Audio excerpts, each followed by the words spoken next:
State of Texas will be led by Councilwoman Member Hayward.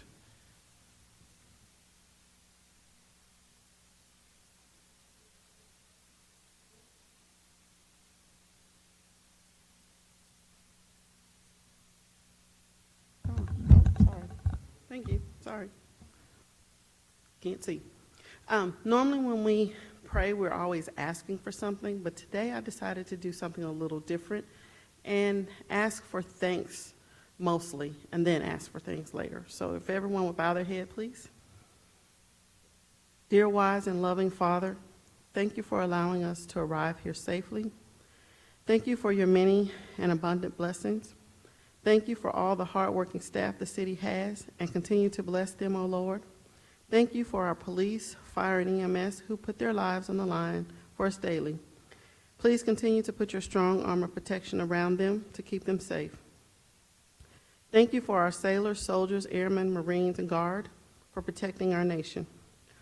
Lord, I also want to ask that you give peace and comfort to the families that have lost loved ones serving across this great nation. Father God, thank you for granting us the ability to be servants of this community. Dear God, continue to allow us to work together in harmony and focus on what's important for Schertz through all the noisiness going on around us. Heavenly Father, give us the wisdom while making decisions, that we realize these decisions are not just for the here and now, but for the future of our great city. Father, I ask that you continue to renew us with your strength in your presence. And finally, Father, I ask that as we depart here tonight, you keep us safe until we meet again. I ask these blessings in your Son, Jesus' name. Let us all say amen. Amen. I pledge allegiance to the flag of the United States of America, to the republic for which it stands, one nation, under God, indivisible, with liberty and justice for all. Honor the Texas flag. I pledge allegiance to thee, Texas, one state, under God, one and indivisible. Thank you, Mrs. Hayward. I'm going to adjust the schedule just a little bit. I'm going to go first to city events and announcements, followed by hearing of residents, and then I'm going to go to a different section with the council's indulgence before we take up any official business. So with that, we'll start with announcements of upcoming city events. Mrs. Gonzalez? Yes, thank you, Mayor. All right, so beginning tomorrow night, Wednesday, August 28th, the Adult Dodgeball League begins, and it's going to be at the Community Center from 6 p.m. to 10 p.m., and drop-ins are allowed to play for $5 a person. On Monday, September 2nd, city offices will be closed in observance of Labor Day, and then on Tuesday, September 3rd, we'll be back here at 6 p.m. for a regularly scheduled city council meeting. Thank you. Thank you, ma'am. Next up, announcements and recognitions by the city manager. Dr. Brown? Nothing this evening, Mayor. Next, announcements and recognitions by the mayor. I do want to mention something this week. I don't often, but last week I had the privilege of attending a luncheon put on by the Gold Star mothers and families for roughly 70 some odd World War II veterans. And it was pretty remarkable. There were 8 gentlemen there that were over 100 years old. There was a member of the Royal Air Force that served in World War II there as well. And it was a remarkable, albeit short time of a little over an hour, but a remarkable time. And for the Gold Star mothers and families to take their time and honor the World War II veterans in the way that they did, it was a privilege to be a part of. And they do it every year. We'll make sure next time that we share that information with everyone in the city. The more the merrier. And there it is. All right, next up, we have hearing of residents, and first up this evening is Carl Douglas.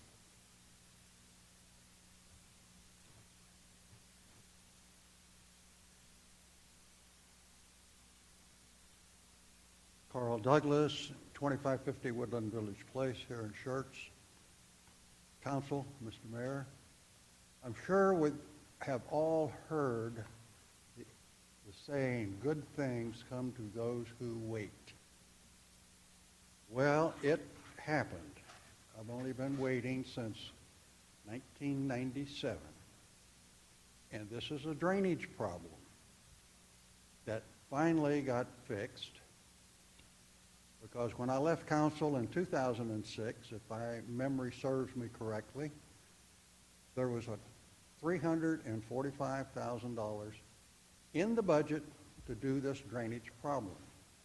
Well, much to my amaze, here at the start of the month, in come the bulldozers, et cetera, dug it all up, put the piping in, poured the concrete and everything. Now there's a flat, nice grass area back there. They even put the grass down, they put the irrigation in to get it going. So it just proves good things do come to those who wait. Thank you very much. Thank you, Mr. Douglas. Next up, Ken Greenwald.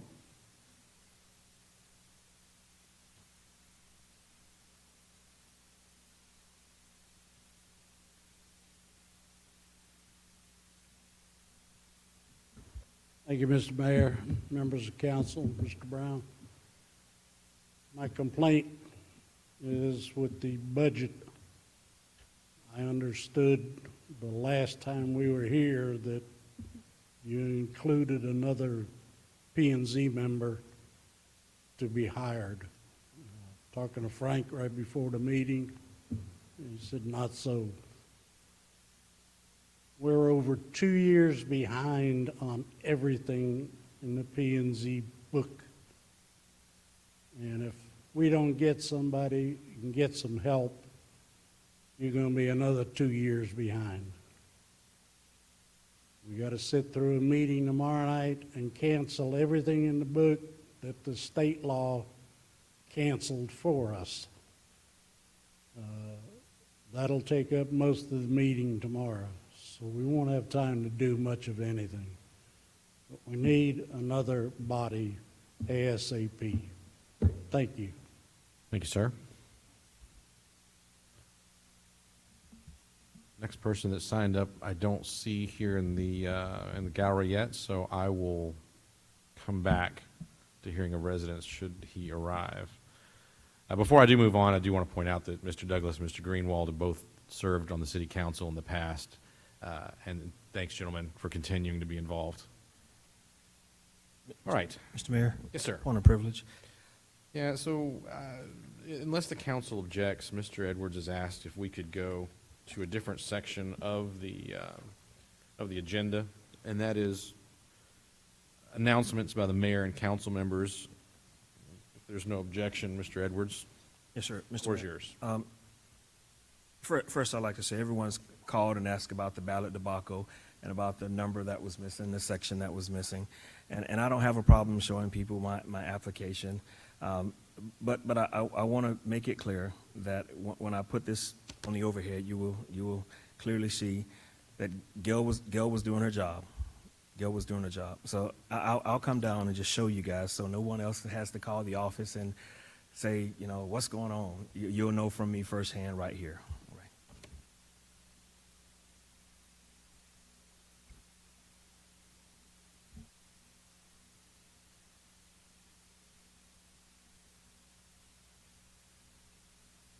If we can get the overhead up, and I'll take less than a couple of minutes here, guys. Got it on? So as you know, I have filed for a write-in on the ballot, and that is my declaration for write-in right there. So you guys be aware of it. Two things. This is my application that Gail actually signed. This is in 2019. And she signed and she documented that as well. This is the application that we had started on, and that was signed as well, but never received, not dated received or a signature to the secretary, but it was notarized as valid. And the other document that I want to share with you guys is this document right here. So this document was also a ballot that I filed, and this is for City Council Schertz Place 4 in 2017. So I don't even know if I'm a council member right now. I got to admit, I may not even be a council member since I filed these documents in 2017. and clearly it was approved. And of course, we have a notary, and this is came off the website. This is microfished. So being that be the case, I just want to let you know there have been mistakes made. I did ask for a ruling from the Texas Secretary of State, and I've asked for a ruling from our city attorney. I have not heard back on that, but we did get another ruling from the Secretary of State. We have two rulings, and those rulings are actually conflicting right now. So we've actually asked for another ruling for them to come together and make a decision. So we await that information to determine whether or not I'm going to be on the ballot. So even as a write-in, I still believe that my chances are good. So I just want to let you guys know what happened and let the public know so everyone doesn't have to keep calling and asking me what happened. All right, thank you. Very good. I'll come back to the announcements by the mayor and council members at the end of the meeting as well.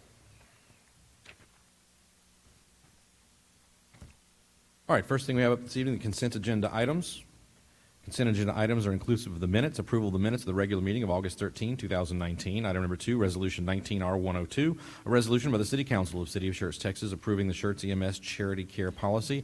Item 3, Resolution 18R108, a resolution by the City Council of City of Schertz, Texas, authorizing an agreement for management services between the City of Schertz and the Schertz-Seguin Local Government Corporation and other matters in connection therewith. Item number 4, Resolution 19R103, a resolution by the City Council of City of Schertz, Texas, authorizing the city manager to enter into an agreement for the purchase of 1 fire apparatus and associated equipment. And item number 5, Resolution 19R106, a resolution by the City Council of City of Schertz, Texas, authorizing the city to continue to collect bingo prize fees and other matters in connection therewith. Any of these that need to be pulled and considered individually?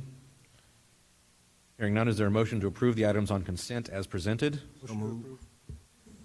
Second. I have a motion from Mr. Edwards, a second from Mr. Gutierrez. Any other comments, questions from council? Hearing none, I'll call for a vote. Aye. Aye. Aye. Aye. Aye. Aye. Aye. 7 ayes and no nays, the motion carries. We're going to move on to discussion and action items. Resolution 19R109, a resolution by the City Council of City of Schertz, Texas, approving employee policies and related to sick leave, pool, and holiday pay and other matters in connection therewith. Good evening.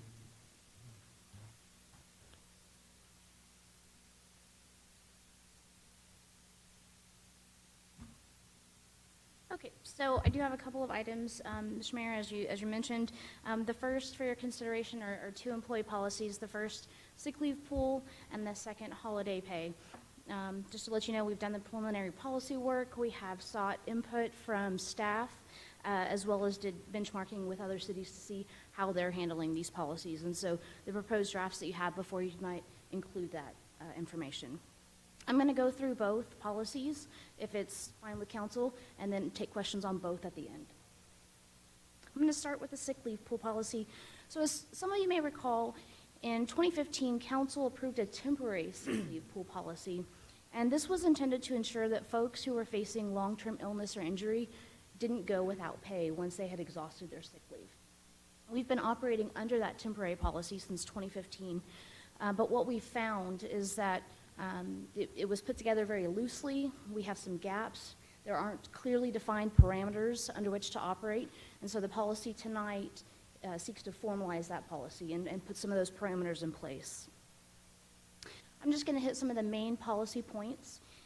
So currently, the temporary pool policy does not cap the number of hours that an employee can receive, except with regard specifically to maternity and paternity leave. So the proposed policy is suggesting a cap for regular employees and as well as fire and EMS employees. You see those hours here before you. Exhaustion of leave, the current policy again doesn't require employees to exhaust all of their available leave, only their sick leave. So they're able to continue to bank vacation, comp time, and other types of leave, and are still eligible to receive from the sick leave pool. So with the permanent policy, what we're suggesting is that this would be a last resort, and that's really the spirit of the policy, to make sure that folks don't go without coverage, but that they're exhausting all their own means before coming and requesting hours from the sick leave pool. Claim eligibility, right now, employees can request use of the sick leave pool for both continuous and intermittent FMLA claims. The proposed policy would be that employees could only request hours for continuous FMLA claims. And then lastly, we have here Right now, we are assigning hours from the sick leave pool retroactively. And so to give you a little bit of an idea of the process, sometimes FMLA claims can take a number of weeks before they're approved. And sometimes we're seeing even months after the fact, employees going back and submitting an FMLA claim. And so what we're seeking to do here is to put some parameters in place so that, you know, an employee is not coming back 18 months after the fact and asking for reimbursement of their own hours in lieu of receiving from the sick leave pool. And so as you can see here, sick leave pool hours will be assigned retroactively only up to 60 days within the date of the FMLA approval. Moving on to the holiday pay policy. The current policy that we're operating under was last approved by council in 2008. And the purpose of the policy is to provide a framework for compensating employees who work city observed and actual holidays. And I'm going to talk a little bit about the definition of an observed versus actual holiday, just so we're all clear. And this has been brought up in terms of the budget. You recall a budget line item because there is a fiscal impact here. And in particular, with fire, EMS, and police, that's really what's driving the cost of this policy change. And so I'm going to focus on those three departments as I walk through and explain the changes to the proposed policy. But simply put, we have been applying the policy inconsistently across departments. And so what we're seeking to do here is streamline that and make sure that we're providing equitable benefit to all employees. There's a lot of words on the screen, and so I'm going to do my best not to get too much into the weeds, but to try to explain our current practice and then what we're proposing as well. So I'm going to take the fire department first, and fire and police are handling holiday pay very similarly. So currently, employees who work the holiday, the observed holiday, and so an observed holiday is a holiday, say for instance, Monday, Memorial Day. It's a day during our regular operating week, and it's a day that everybody is off. So that's what we're calling an observed holiday is one. An actual holiday would be, say, when Christmas Day falls on a Sunday. Outside of the normal operating days, that would be considered the actual holiday. So as you see here, employees who work the observed holiday receive holiday pay for the number of hours worked, and employees who are not scheduled and who are not working are currently receiving 8 hours of comp time that they're able to bank and use at a later time. And, you know, comp time is considered time worked. And in this case, we don't believe it's the most appropriate form of compensation for these individuals because, again, they're not scheduled, they're not actually working. So what we're proposing is that in lieu of the comp time, they would be awarded 8 hours of holiday pay. The second piece of that is, as I just explained, so the folks who are working on the observed are receiving holiday pay. But the individual who works Christmas on a Sunday is currently not receiving any compensation for in lieu or in addition to their regular pay. So what the policy proposes is that those folks who are away from their family on Sunday, Christmas Day, are also going to receive holiday pay. Again, that really describes the situation currently in fire and police. EMS is operating differently. They are operating basically in accordance with our current policy, and so employees who work the actual and observed are receiving holiday pay, so they're already doing that. However, employees who are not scheduled and are not working are not receiving any form of compensation. So the proposed change here is that those folks who aren't scheduled and aren't working will also receive 8 hours of holiday pay. 40-hour employees, as you can see, regardless of schedule or actual time worked, they're receiving 8 hours of holiday pay. Not a lot of change to those employees, but what I will highlight here is that two things really. One, so they were receiving 8 hours, even if they had, say, worked 10 hours, actually, they were only receiving 8 hours. With the proposed policy, they'll receive the number of hours equal to the number of hours worked. So they worked 10 hours, they'll receive 10 hours of holiday pay. And then the second piece that's a change is for exempt employees who are scheduled something other than an 8-hour workday, let's say they're working a 980 schedule, and are normally scheduled to work 9 hours on that holiday, will receive 9 hours of holiday pay because that's the number of hours they were normally scheduled to work. That's also a change. So I want to talk a little bit about the fiscal impact of both of these policies. The sick leave pool is funded by a voluntary donation of hours by employees who are separating from the city. As you may know, sick leave is not paid out upon separation. And so the real potential cost here includes a loss of productivity. if folks have to be out for an extended period of time, and also the potential cost of overtime or temporary staffing if we're required to backfill that position during the absence. Costs are pretty difficult to quantify, but this program wouldn't require any additional allocation of dollars in the budget. So whatever costs may be incurred through this program are already accounted for. The holiday pay. So as I mentioned, you saw in the budget, the proposed budget that James presented, there is a line item. This does have a fiscal impact, excuse me, the changes that we're proposing. And the two biggest policy changes that are driving the cost of the program, one is the change to paying individuals working on the actual, in addition to the observed, so those folks working the Sunday, Christmas Day. As you can see, there's an approximate price tag for that of about $16,000 a year. That would vary depending upon the number of holidays that fell on a weekend, but it averages out to about $16,000 a year. And then the second part of that is paying folks who aren't scheduled and who don't work 8 hours of holiday pay in lieu of awarding comp time. That's really the biggest price or cost impact here. And as you can see, the approximate range, or really the average annual cost of that change, in addition to plus the $16,000, is approximately $120,000, of which, on average, $73,000 would be for the general fund. Again, that number is going to vary from year to year. It depends on the number of holidays that we'll observe, as well as when those holidays fall throughout the week. What this change does, going to holiday pay in lieu of comp time, it does eliminate future fiscal liability, because as I mentioned, comp time they can bank. It is paid out when they leave, and so that would go away. Again, costs are very difficult to quantify and estimate because there's many factors here, but this program does require an actual allocation of dollars in the budget, which again you've seen, and right now we're requesting $85,000 in the general fund. So with that, I'm happy to entertain any questions that you have. All right, counsel, Mr. Edwards. Yeah, how often is this happening that people are exhausting their hours or their time? How often? Currently, again, they're required only to exhaust their sick leave. I can tell you that it's happening probably in the last 6 months. I have had 10 or 12 employees who have requested use of the sick leave pool. So on average, basically twice a month. Yes, sir, and of course varies, you never know when somebody might have a medical issue that comes up that requires an extended absence, but yes, sir. And well, I'm going to say this for the rest of the council as well.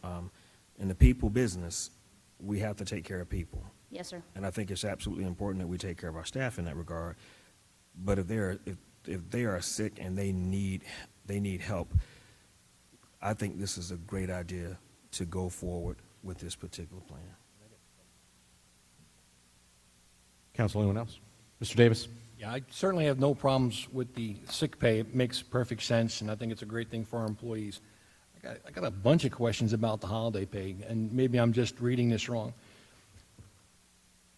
Holiday pay, is that the same pay rate as their regular pay rate? It is, with the exception of our EMS employees.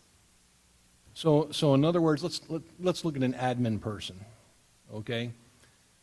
Monday's a holiday. That admin person, if the office is shut down, would typically have that day off, Yes, sir. and they're getting just normal pay for it.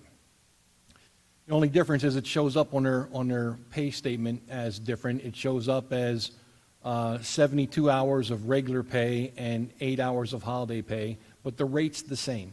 Yes, sir. Okay.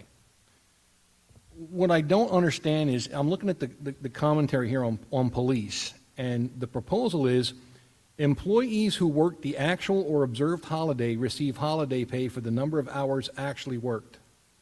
Employees not scheduled on the observed holiday and who do not work receive 8 hours of holiday pay. What's the benefit for the police officer in that case? Because here's somebody on Monday that's not scheduled to work, and they're not at work, and they're going to get 8 hours of pay, And the patrolman that has to come in and suit up and be on the street for 8 hours is getting the exact same pay, and he's working and he's losing the holiday.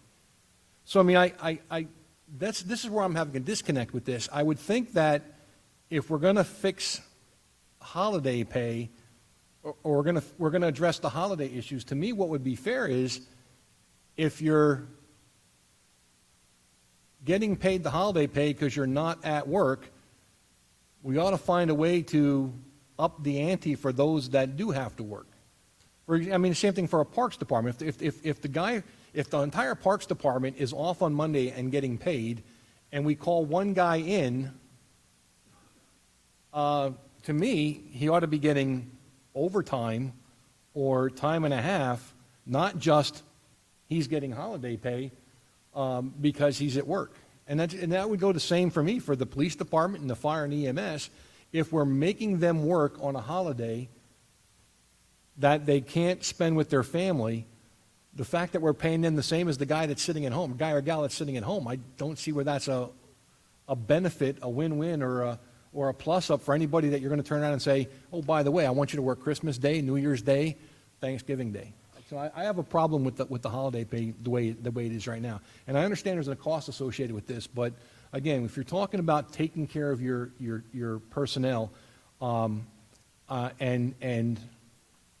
compensating them adequately for the job they do, I think if we're telling somebody that they've got to give up a holiday, if we pay somebody else 8 holiday days a year to not be at work, then I think we need to find a better way to compensate those that are losing 3 or 4 or 5 or all 8 of those days because they are in fact at work and they are serving the city.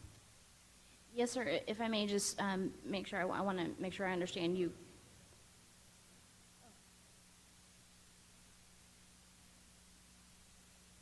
Careful, Chief, I'm trying to give you more money. All right, thank you. Way it works currently is the officers that do work on a holiday, they get their base pay, plus they get holiday work pay, so essentially they get a double time. So they are compensated for working that holiday.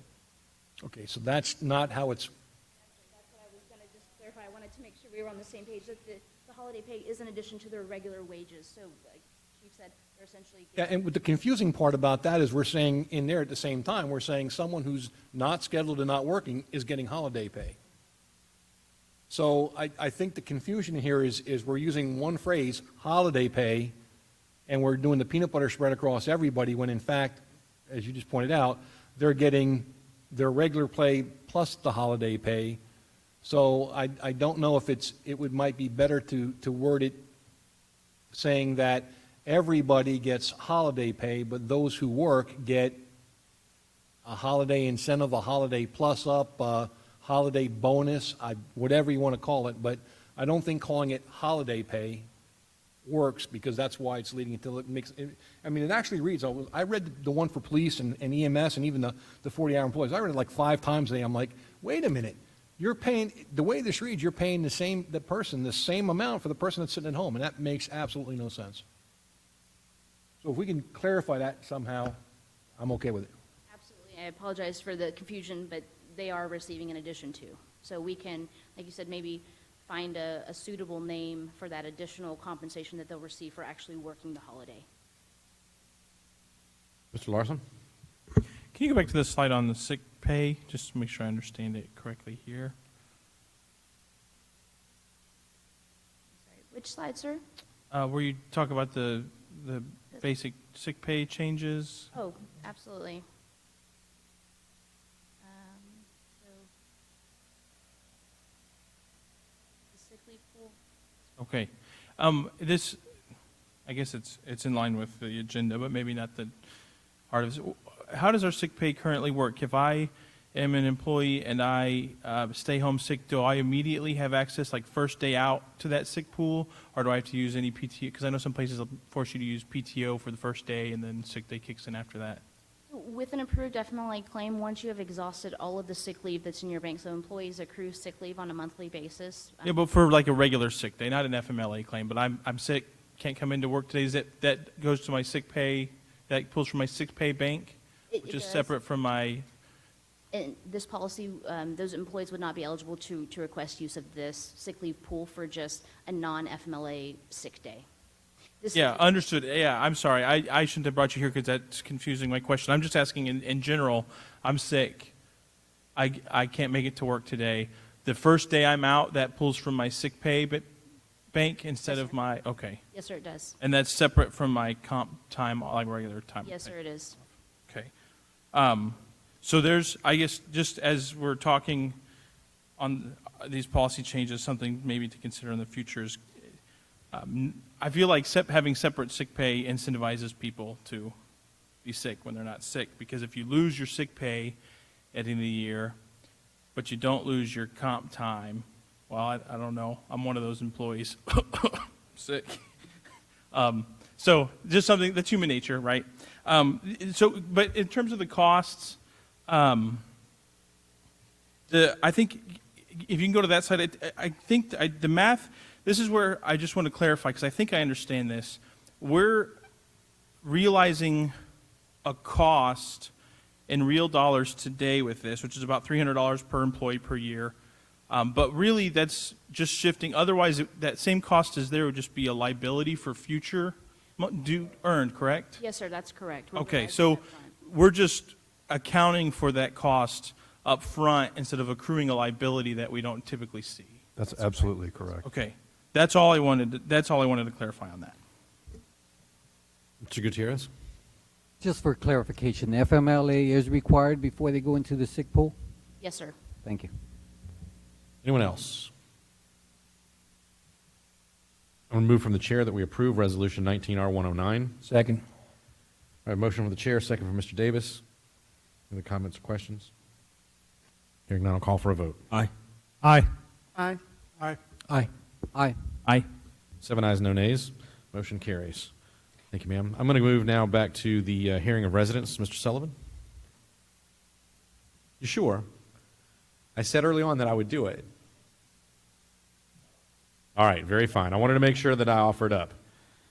All right, then we'll move on to item number 7, which is Resolution 19R107, a resolution by the City Council of City of Schertz, Texas, reaffirming the compensation philosophy and policy statements and other matters in connection therewith. Yes, sir, my second item. So this item, as you recall, in 2015, when the city conducted our first class and comp study, staff was directed by council to craft a compensation philosophy that would be used as the basis for that study.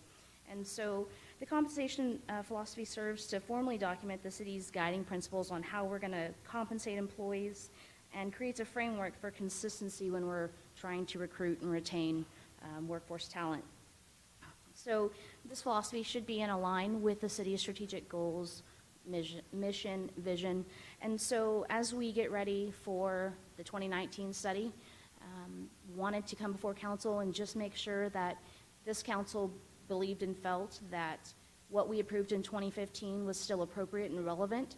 Staff did review this as a group, had an opportunity to provide input and feedback, and we believe that it's still relevant and appropriate. So what we'd like tonight from council is just a reaffirmation as we move into the 2019 study that we should use this as the basis. And I'm happy to just read through those tenets for you. So it says, the City of Schertz will provide competitive and sustainable wages while balancing other factors such as recruitment, retention, staffing levels, benefits, training, and advancement. Staff will continue our emphasis on pay for performance while being mindful of our fiscal responsibility and need to demonstrate taxpayer value. We will strive to provide internally equitable salaries and to be transparent with information related to the pay structure and related processes with all employees. And employee growth and engagement are our primary drivers for retention. Furthermore, the city will conduct a full classification and compensation study on a regular interval, typically every 5 years. The city will hold annual performance evaluations and award merit pay based on the results. The city will strive to create a balanced approach, combining annual merit increases and COLA increases when applicable or when possible. The city will communicate to all employees how the pay processes are implemented, what the city's compensation goals are, when the effective dates of future compensation are decided, and why compensatory related processes are put into place. Lastly, in regards to the classification and compensation study, the city's first implementation goal of the results of the study will be to adjust the compensation of employees with lagging wages. The city's second implementation goal will be to provide a balance between compensation and strategic staffing levels. The city's third implementation goal will be to provide an internally equitable and externally competitive wage to all employees. And finally, the city's fourth implementation goal will be to provide meaningful and competitive benefits to all employees. Council comments, questions before we move forward? You know, just in a way of explanation, we looked at this as a staff, and we just couldn't say it any better. So we think it was a good job in the last study, and it still relates today. Mr. Edwards? It took a long time to get that crafted, and we had gone through losing a lot of employees to our competitors in other cities as well. So I wanted you to read that because there were some members that were not on council when we did that. So thank you. Dr. Scagliola? Dr. Brown, I was just curious, what's your feelings about the merit pay as a retention tool? Very good question. So this has been the first year I've gone through the merit pay system. As you know, we separate that 4% and 2%. The top performing employees get 4%, and most of everyone else gets 2%. My opinion, observing it, is that it works pretty well, and that it's it's doing what it's intended to do. No personnel system like that is perfect. So whether you go merit or whether you go COLA, there's pros and cons to both those systems. And in my previous assignments, we had COLA-based increases. But I think that the merit base works well here. Of course, we'd like more money, but you all are pretty generous with it. Actually, it's a generous program, and so I would not sort of throw the baby out with the bathwater on this, and I'm pleased to support it.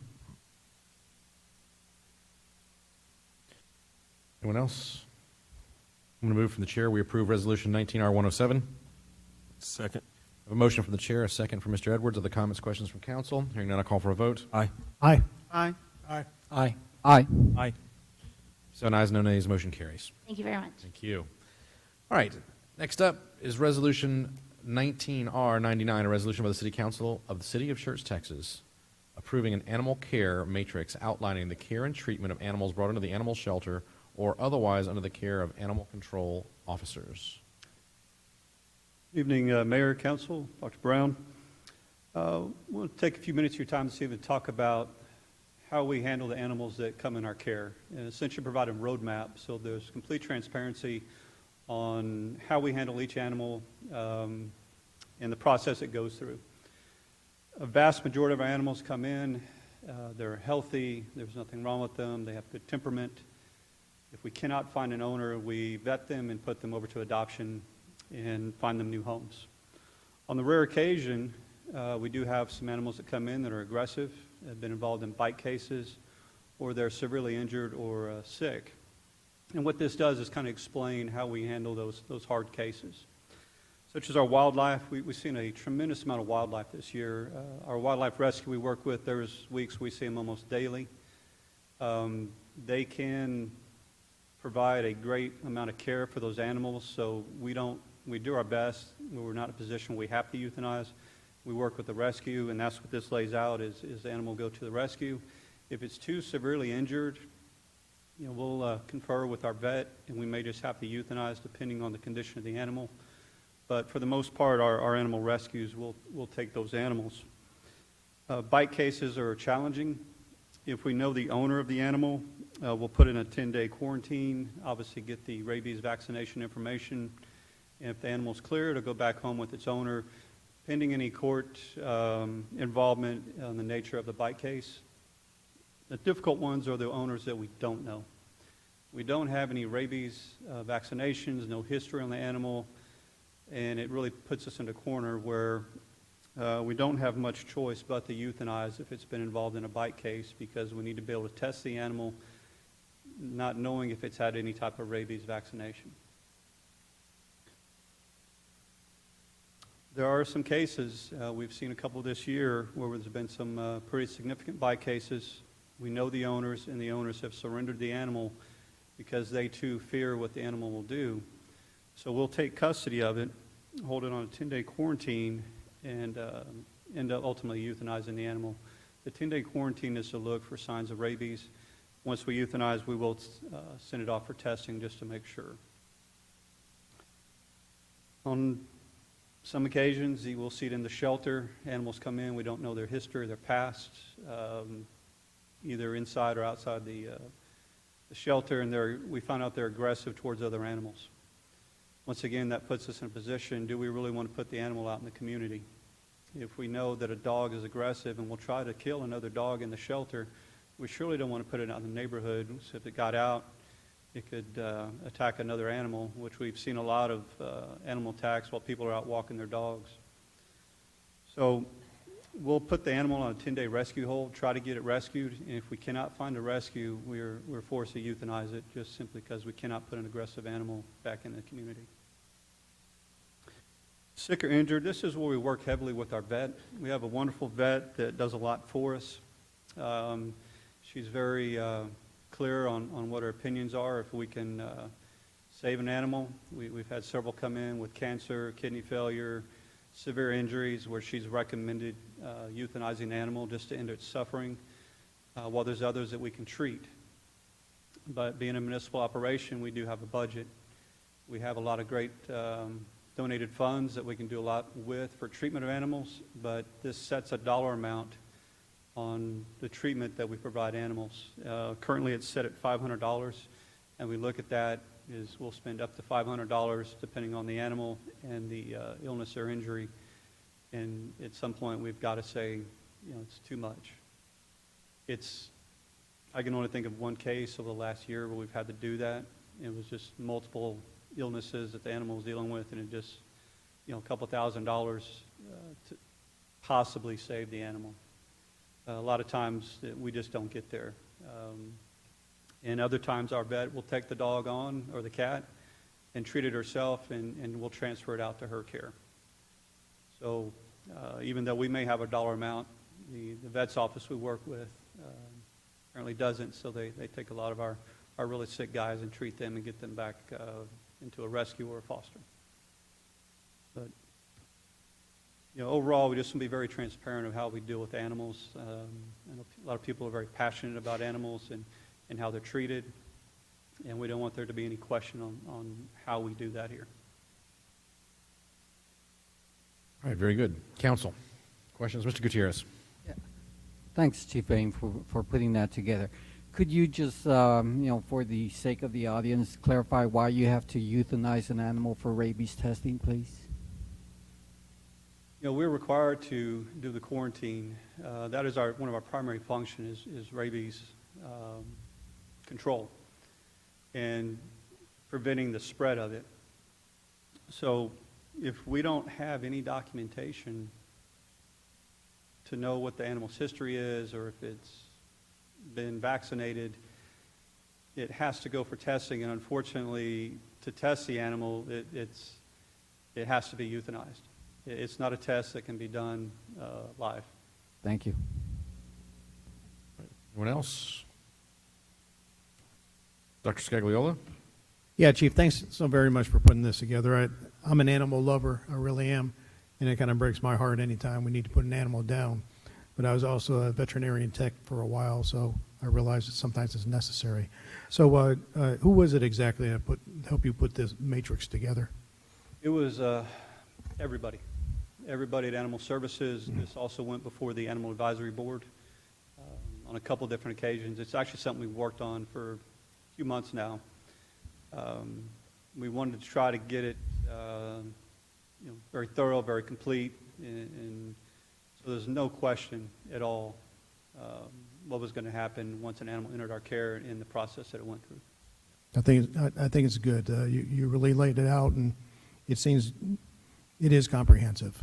It covers most of the challenges you're going to face. There might be a couple that you haven't foreseen, but thank you so very much for tackling such a difficult challenge. Thank you. That's all I have, sir. Anyone else? So the veterinarian was a participant in this process, right? Yes, sir. Dr. Knowlton? She was. So she's very familiar and is accepting of this matrix. Yes, sir. She had quite a bit of feedback to provide us when we started this.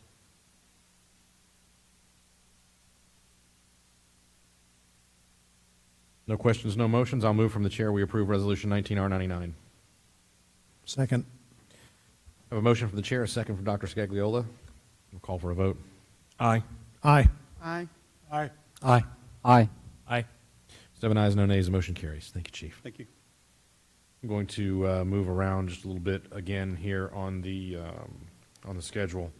There may be some folks that are here that are interested in some of our rezoning cases and such. So I'm going to hold 9 and 10 until the end of the meeting.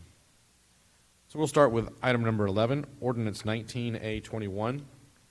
We'll be conducting a public hearing. An ordinance by the City Council of the City of Schertz, Texas, providing for the extension of the boundary lines of the City of Schertz, Texas by the annexation of approximately 58 acres of land located in Guadalupe County, approximately 1,000 feet west of the intersection of Engle Road and a private street called Big John Lane. It's first reading. Good evening, council. Good evening. So just a little background. The subject property, which I'll show you here in just a minute, has an executed delayed annexation agreement that did go into effect in 2010. That agreement is just like all the rest of the agreements. It's set to expire at the 10-year term mark, which is in 2020. At the last city council meeting, you guys did approve Resolution 19R94, which was the resolution accepting the actual petition by the property owner to annex the property. So just as a refresher, this is 35 here, Eckert Road, Engle, Big John Lane, the existing zoned Plan Development District Parklands, and then the subject property is outlined here in blue and is currently under delayed annexation agreement. So just again, this shows the property. So although there is a fiscal impact associated with the annexation due to state law requiring fire, police, EMS, streets, water, wastewater, the city would already be impacted with those in the upcoming year in 2020 when that annexation agreement does expire. So it's really just bringing that on at this time if we do the annexation. Additionally, with the next item, Ordinance 19S20, the associated zone change for this property, it would be like any other development. When they come into, plat, they would be required to extend the water and sewer, build the roadways to our current spec manual, all of that. With that, staff is making a recommendation of approval based on the upcoming annexation agreement expiring and the last city council meeting accepting the petition. Thank you, ma'am. This is set for a public hearing. In a moment, I will invite anyone who'd like to address the city council on this matter to come forward. Would ask that you keep your comments to roughly 3 minutes. If you need a little bit more time, I've got leeway as the chair to allow for that. And if you'd state your name and address for the record so the city secretary can capture it for the minutes. With that, public hearing is open. Anybody who would like to address the council may come forward and do so at this time.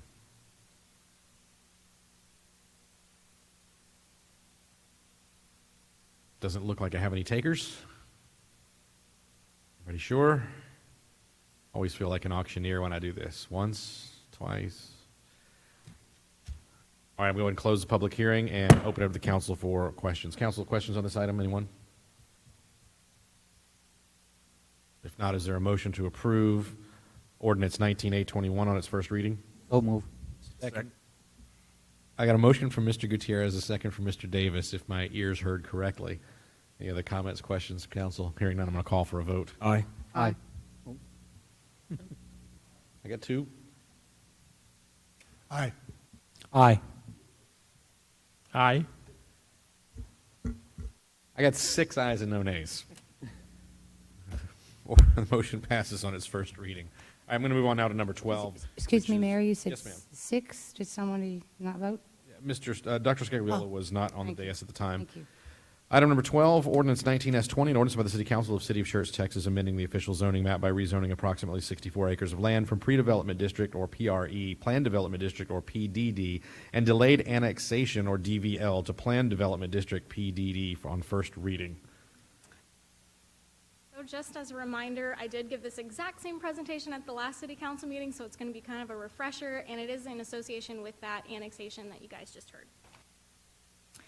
So the subject property outlined in green here, 35 Eckert, Angle, Big John Lane, and then the existing Parklands Planned Development District zone property is here.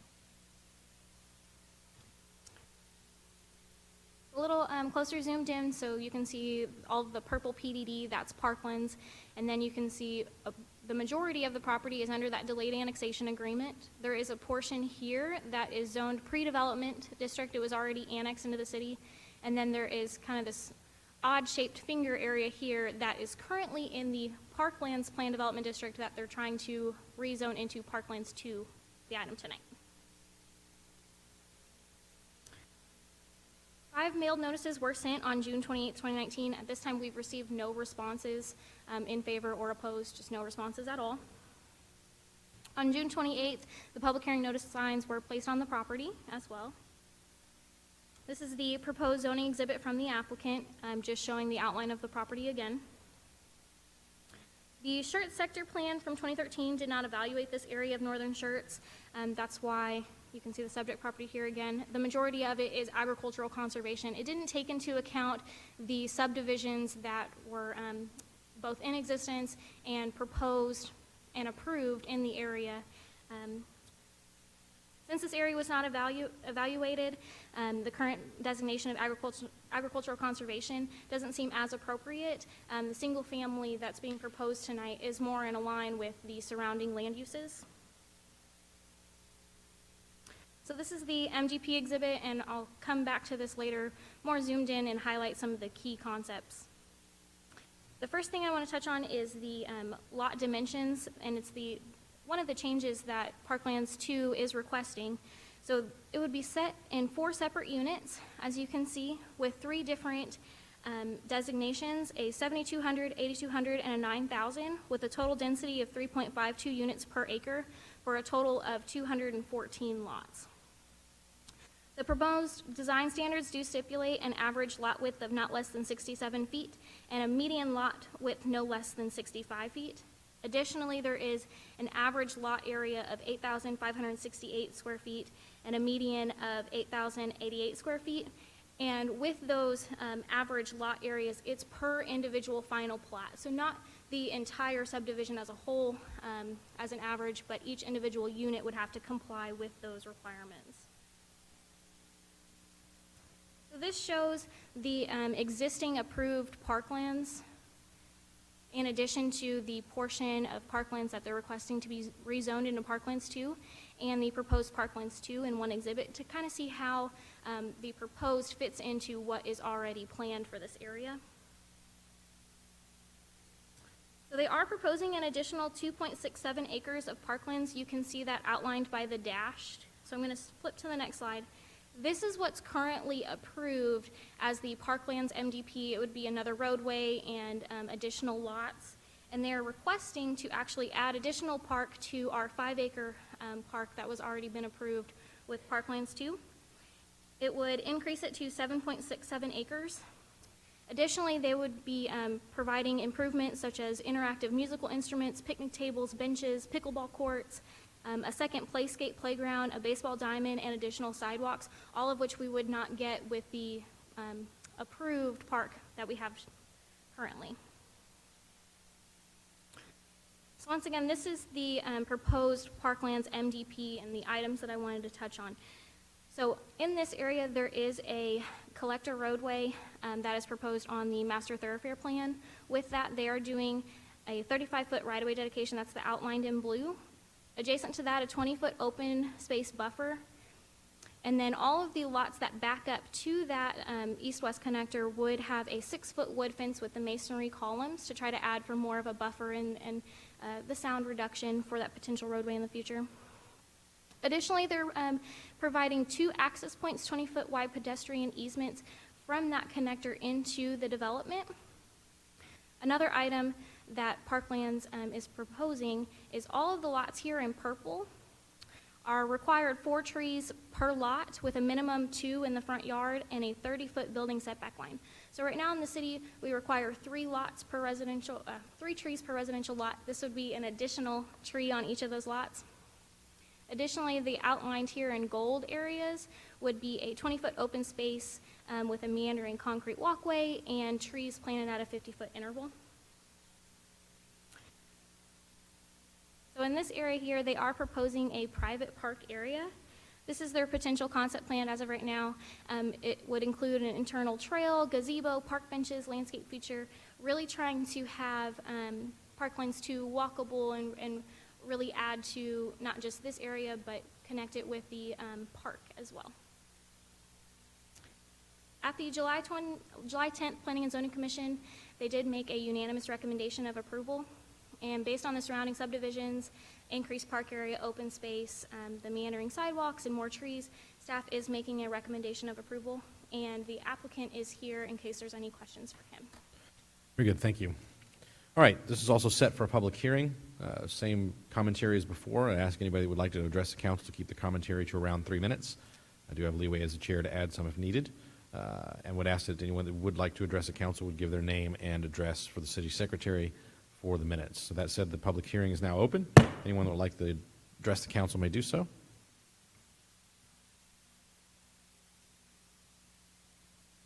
Michelle Terletsky, 705 Maryland Drive. I just noticed on the briefing about the private park. Now, when does a private park end up becoming a city maintained park? Because it seems like we've had a lot of private parks in the past, and all of a sudden it becomes taxpayers' responsibility. I just would like for someone to mention that or get back with me on that and let me know. Thank you. Yes, ma'am. Anyone else?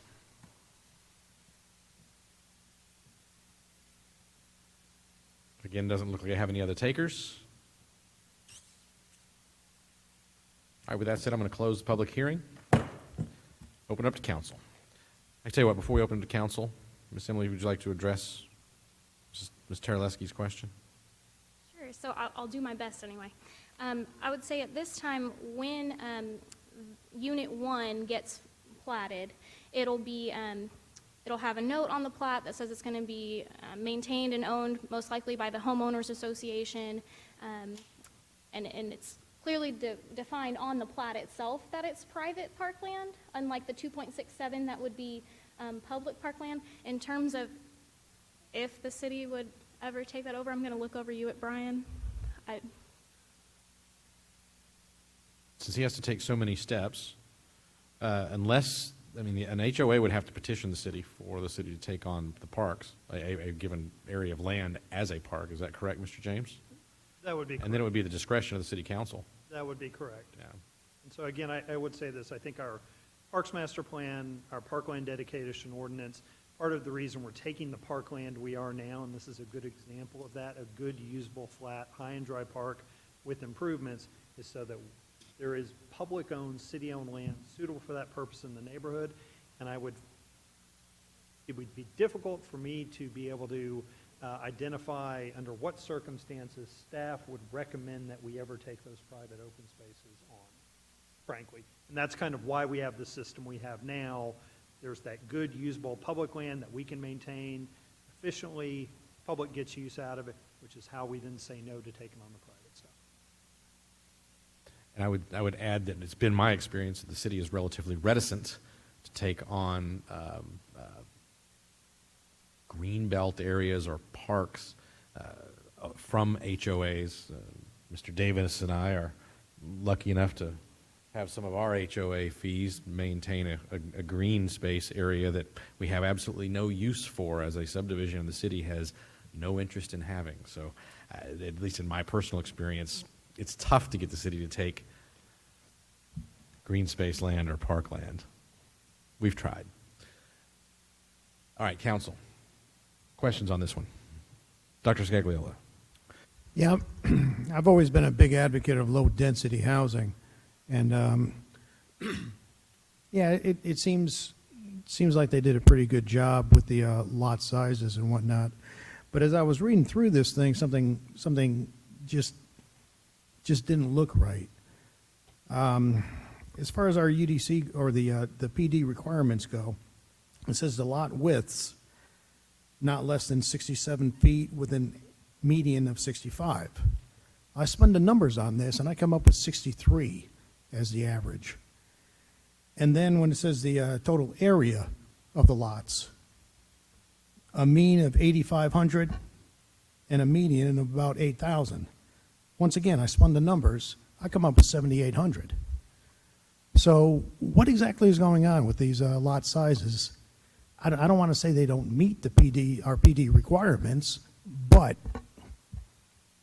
And just a point of clarification, Dr. Scagliola, are you referencing they don't meet the PDD standards that they're imposing upon themselves, or something that the city has outlined? So I would say that the standards that they're imposing upon themselves, the way it reads, I can see a little bit of confusion, but it's really that last sentence, and maybe this will help.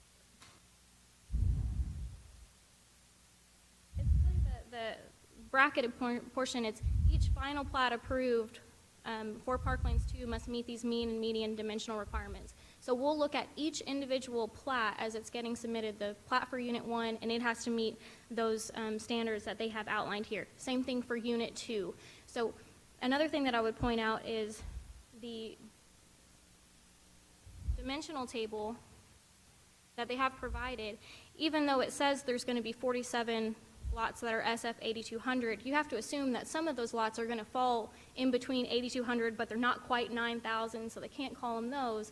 But all of that is going to help with that average, bringing the full lot area up, I would say. Sounds good, but are you sure? So, Or did somebody just make a pencil error? I would say it's not a pencil error. I would say that with each final plat that comes in, with each preliminary plat, this is something that we do on all the rest of the PDDs. We verify to make sure that the lot minimums and maximums are getting met. That's just part of what the planning side does when we get those plats in for PDDs. Maybe one thing to mention, Councilman, that may help too is, as Emily said, this is the zoning that establishes the minimum. When they come in for those plats, often due to the civil work that's done, the engineering design, lot sizes, lot boundaries, shifts and adjustments make. And frankly, it works both ways. There are things that they come back and say, hey, we can't meet the size requirements because of some of the engineering technical review. So yeah, I would say that what Emily said is correct, that two things happen here. One is when each phase of the plat comes in as required, that's reviewed for compliance. And that keeps them from front-loading all sort of the small stuff, and we never sort of see the big stuff on the back end. And then the other is that issue of, again, lots slot into a category but are larger than the minimum standards. And effectively, they get the benefit of that to say, you didn't just meet the minimum, you came in above that, and that factors into the median and mean calculation. That Okay, so they don't really fit a category here. You're going by the actual size of the different lots, and you just have to put them in one category or another. So a lot of them are a lot bigger than proposed. That's right, because what this district, what the categories do is they establish a minimum size and minimum dimensions. And so if you don't meet those minimums, it doesn't count. But inherently then, and part of the reason, if you pull up, Emily, the master plan layout, and I think we talked about this before, I would bet that the lots across the top, those are all pretty close to being the same size, same width, and same depth. And that's what you get with this gridded out pattern. And part of the reason we throw in that curvilinear is you get a bunch of lots that are oddly sized and oddly shaped and things like that. So take this lot, for example. It's really wide at the front, narrower at the back. This lot is narrower at the front. And by having that curvilinear design in that pattern, it effectively forces them typically to come in above that minimum standard. And that's what you see is greater variability in some of these areas than you do in these gridded out areas. And that's how the system sort of works. And we use the median and mean to keep them, as you know, from playing games with having one really large lot to bring the average size up. We use the median. And again, we've often got them to order the lot sizes so we can verify that as well with that median. Where's that median one sit at? Well, thank you for that explanation. If you need help, by the way, We will I do a pretty good job with weighted averages. Yes, sir. Thank you so very much. Bye-bye. Anyone else? Not, then is there a motion to approve ordinance 19S20 on first reading? So move. Second. I have a motion from Mr. Edwards, a second for Dr. Scaglioli. Any other comments, questions from staff? I'm sorry, rather from council. Not, then I'll call for a vote. Aye. Aye. Aye. Aye. Aye. Aye. Aye. 7 ayes, no nays, the motion carries. We go to item number 13, the 2019 Citizen Satisfaction Survey results. Who's going to lead us out on this one? Miss Linda.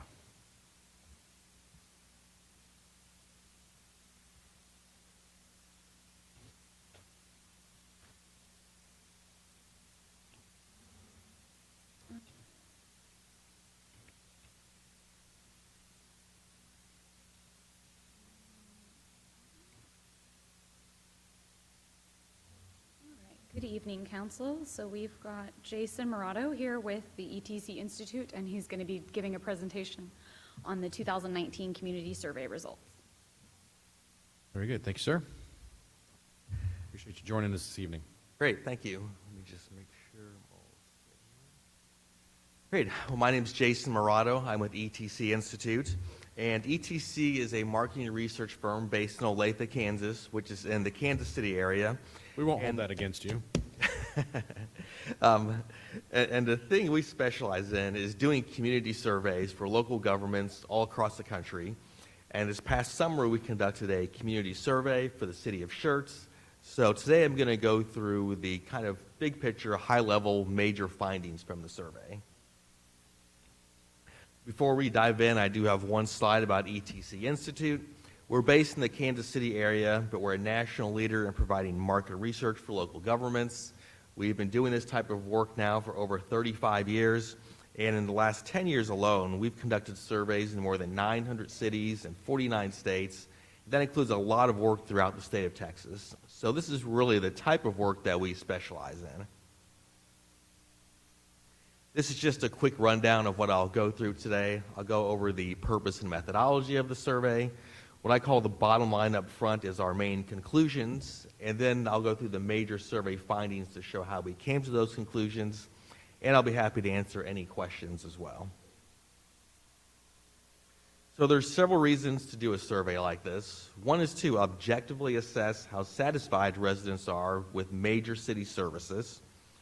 We're also able to determine what residents feel are the top priorities for the city to focus on. This is the second time that we've conducted this survey. The first time was in 2016, so now we're able to measure trends and see how these results compare to 3 years ago. And then we're also able to compare your results against other communities across the country, both regionally and nationally. So this survey is 7 pages long, which is a pretty typical length for one of our community surveys. It includes a lot of the same questions we asked 3 years ago, and that was by design so that we can draw some comparisons. The survey was conducted by a combination of mail, online, and phone to randomly selected residents throughout the city, and that's our standard methodology for these types of surveys. Our goal was to get at least 400 completed surveys, and we accomplished that. We ended up with 409. And one thing we always do when we administer these surveys is as we collect the data, we check the demographics to make sure they reflect the actual population of the city.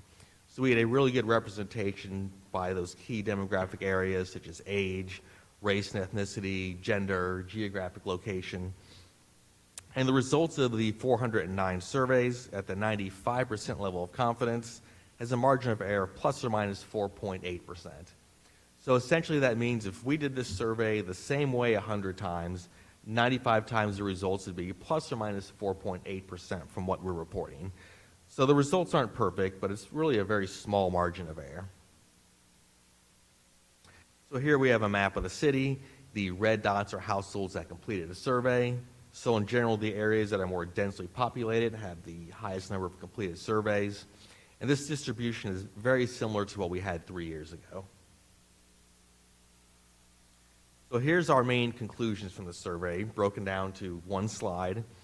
We found that residents have a very positive perception of the city. There's a lot of examples of this, but one of them I've listed here is that 86% of survey respondents are satisfied with the overall quality of life in the city, and that's compared to only 2% who are dissatisfied. And those numbers are much better than most other cities that we survey. We also found that the city's moving in the right direction. We'll look at this in more detail in a little bit, but you'll see that the majority of areas have had an increase in satisfaction compared to 2016. And the results were really good 3 years ago, so that's especially impressive that they've actually gotten a little bit better overall. And then we also found, once again, that satisfaction with city services is much higher in Schertz than it is in other communities. You rated above the U.S. average in 43 out of the 50 areas that we compared. And there's a couple of areas that especially stand out. When it comes to the overall quality of city services, you rated 36% above the U.S. average, 38% above the Texas average. And that's one of the most important questions on the survey, because here we're asking residents to take into account all the services that you provide and really give kind of an overall satisfaction rating for the city. And then the other area that really stands out is customer service from city employees. You rated 33% above the U.S. average, 36% above the Texas average. And then the areas that residents feel are the highest priorities to focus on are traffic, road repair, maintenance and expansion, planning for rapid growth, and enforcing codes.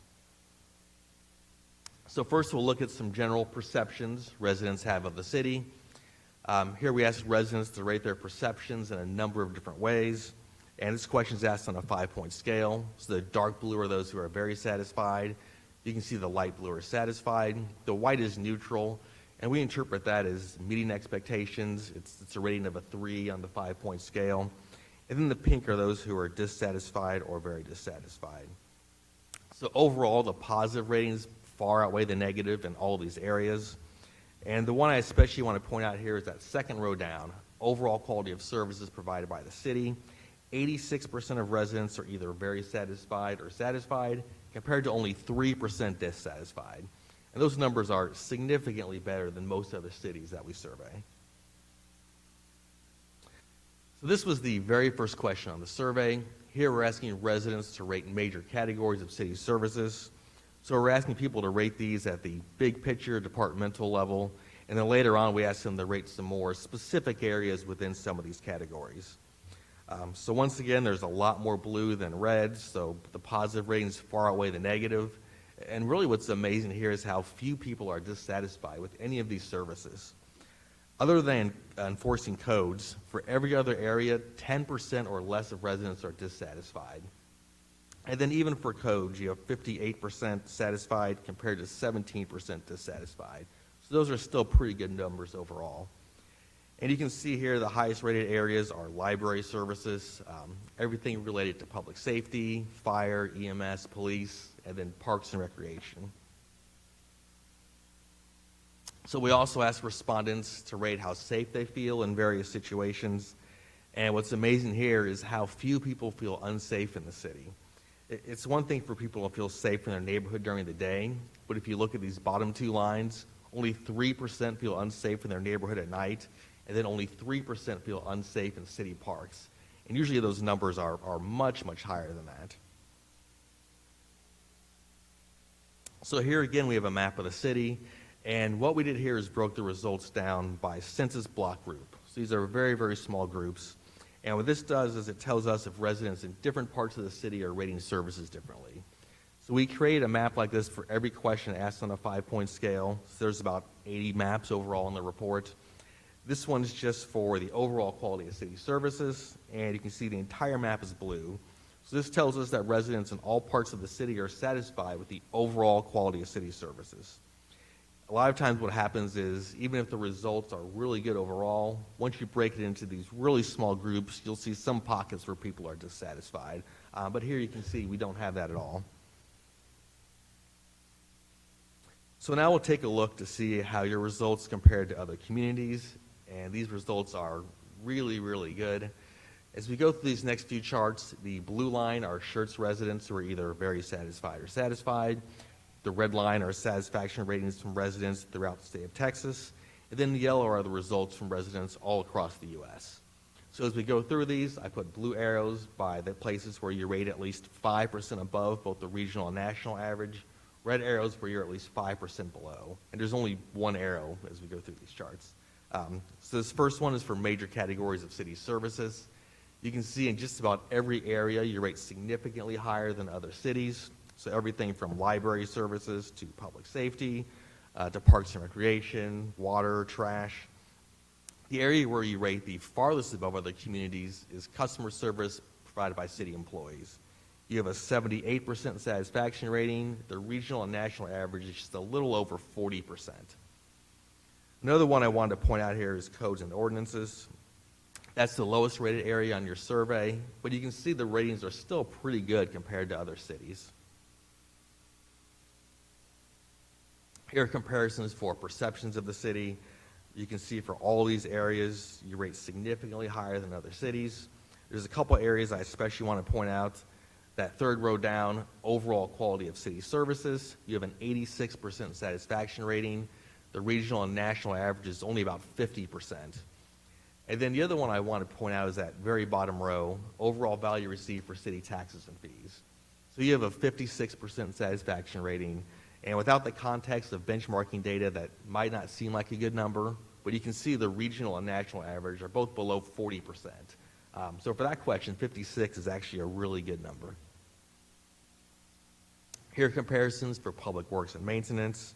You can see there's 4 areas where you rate significantly higher than other cities: cleanliness of streets, mowing and trimming along streets, sidewalks, and the neighborhood streets. The one area that does rate about 5% below other communities is adequacy of city street lighting. Now that has improved about 4% compared to where it was 3 years ago, but you can see it is still rating a little below other communities. Now for codes, this is another area where the context of benchmarking helps provide some insights to the data. You can see these ratings seem low: 55% satisfaction, 52, 48, but those numbers are actually really good compared to other cities. And then for communication, obviously you're doing a great job communicating with residents. You're rating much higher than other cities when it comes to social media, keeping residents informed about issues, and then level of public involvement in decision making. And then for customer service, we saw earlier that the overall satisfaction with customer service was very high. That was based on everyone who filled out the survey. These numbers are based just on those who have contacted the city in the past year, which was a little bit over 50% of respondents. So for those who have contacted the city, you can see in all 5 areas, you're way outperforming other cities.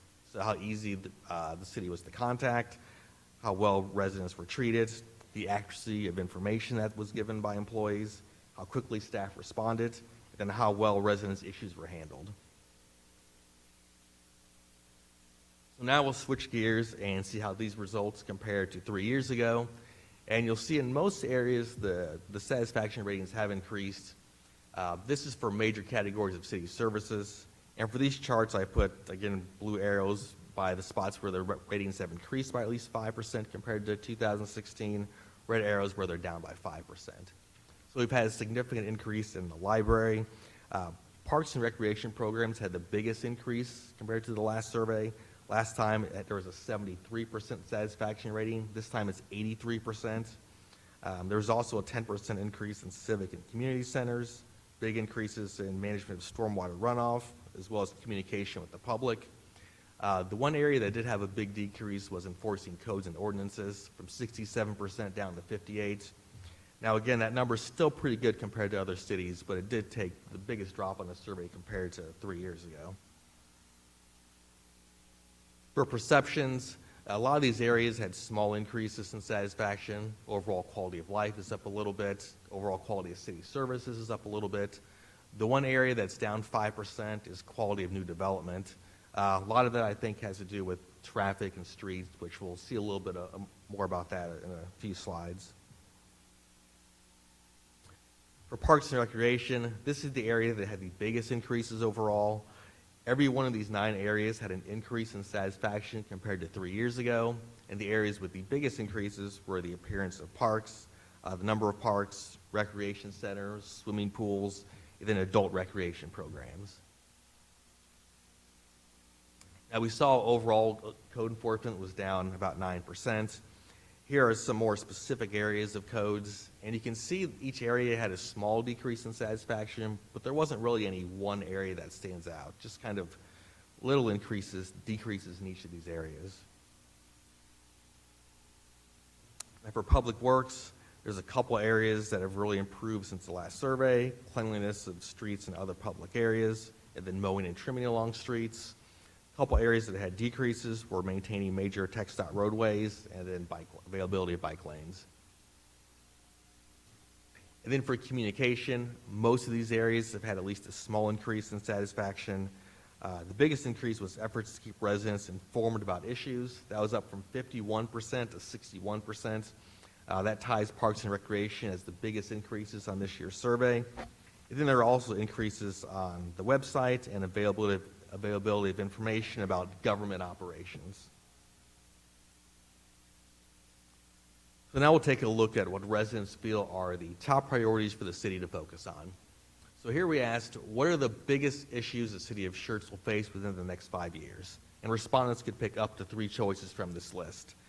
You can see 80% selected traffic as one of the biggest concerns. And then there are 2 other areas that over 50% selected as one of the biggest issues. That's road repair, maintenance, and expansion, and then planning for rapid growth. And 3 years ago, these were also the same top 3 priorities in this same order. So this is what we call the Important Satisfaction Rating, and this is a tool we use at ETC to help cities set priorities. So this analysis is based on 2 questions on the survey. First, we ask respondents how satisfied they are with services, and then the follow-up question is which of these services are the most important for the city to emphasize. So the idea here is that those areas that have a combination of a low satisfaction rating, but also ones that are rated as the most important, should be the highest priorities. So this table's for major categories of services. By far the highest priority is enforcing codes. Residents rated that as the second most important area, and then it ranked last out of these 14 in satisfaction. Police was rated as the second highest priority. Residents rated that as the most important area, but the reason it ranks lower than codes for overall priority is because the satisfaction ratings are really, really high. This table is just for Public Works. The highest priorities here are maintaining major streets, maintaining major TxDOT roadways, and then street lighting. This table is for codes. There's only 4 areas that were rated, but there's 2 that are by far the highest priorities, which is enforcing the cleanup of junk and debris, and then mowing of weeds and grass on private property. And then for Parks and Recreation, the top priorities to focus on here are walking and biking trails, and then recreation programs for both adults and youth. So then we have a few other various survey findings. Here we ask residents how they feel the level of service should change for these various areas. So for this chart, the white means that residents think that the current level of service should stay the same. So for most of these areas, that's the number 1 choice, that the current level of service should stay as it is. The one area that residents feel should receive a higher level of service is maintaining streets and sidewalks. 79% feel like there should be a higher level of service with that. We also asked residents how they feel about various strategic initiatives, and these results are very positive. Most residents agree that the city is ensuring there's adequate long-term affordable water. Most agree you're doing a good job of beautification within the community.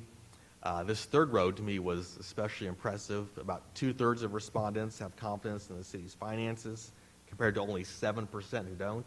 So you've got almost a 10-to-1 ratio of positive to negative. Most feel like the city is committed to the health and wellness of citizens. The one area where the results are a little more mixed is when it comes to planning for transportation. You have 38% who feel like you're doing a good job, 25% who don't. So it's still more positive than negative, but more mixed results in these other categories. Then we asked respondents where they would most prefer to get information about the city, and you can see the top two choices by far are Schertz Magazine and then the city's website. And then we asked, what is the main reasons respondents choose to live in the city? The number one reason was location. The other most frequently mentioned reasons were quality of life, the safety of the community, the affordability, and the convenience. And last time, these were the top 5 in this exact same order. So just a quick recap, we saw that residents have a very positive perception of the city. There's a lot of examples of that throughout the report. We also found things are moving in the right direction. There's a few areas that have decreased in satisfaction, but the overall satisfaction has increased compared to 3 years ago. Once again, you rate it much higher than other cities in most areas, especially when it comes to the overall quality of city services and then customer service. And the areas that residents think are the top priorities to focus on are traffic, road repair, maintenance and expansion, planning for rapid growth, and enforcing codes. So that is everything that I had. Does anyone have any questions or comments? All right, council, questions, comments? I think we've seen this, maybe even a truncated version, but we've seen this one at our last workshop.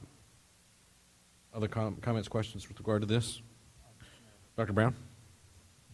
Yeah, so we really didn't survey retail, though, did we? Did we, in terms of satisfaction with retail establishments? No, we didn't. Recreation or leisure or anything like that? We didn't really get too much into that. I mean, this survey was just for specifically for residents only, but it was mainly pretty much just on city services. Can you survey that, or is that a different animal?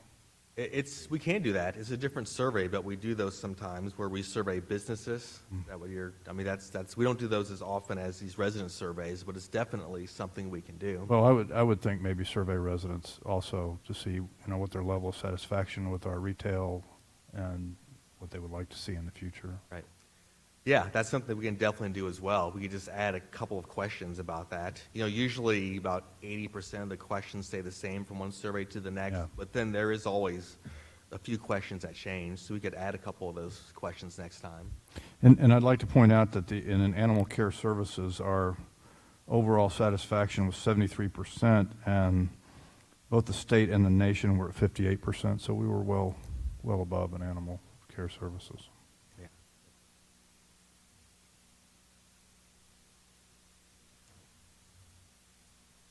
I'm just surprised we're not on our feet clapping our hands, because this is, it may seem, and it's fair to say it does seem quite normal for Schertz. We expect this level of performance. We expect to see these kinds of results, but they're not typical around the state and around the several states. So I do want to say to the entire staff, these results would not be here without the execution that the staff puts forth each and every day. There's just no way that we would have these kind of numbers.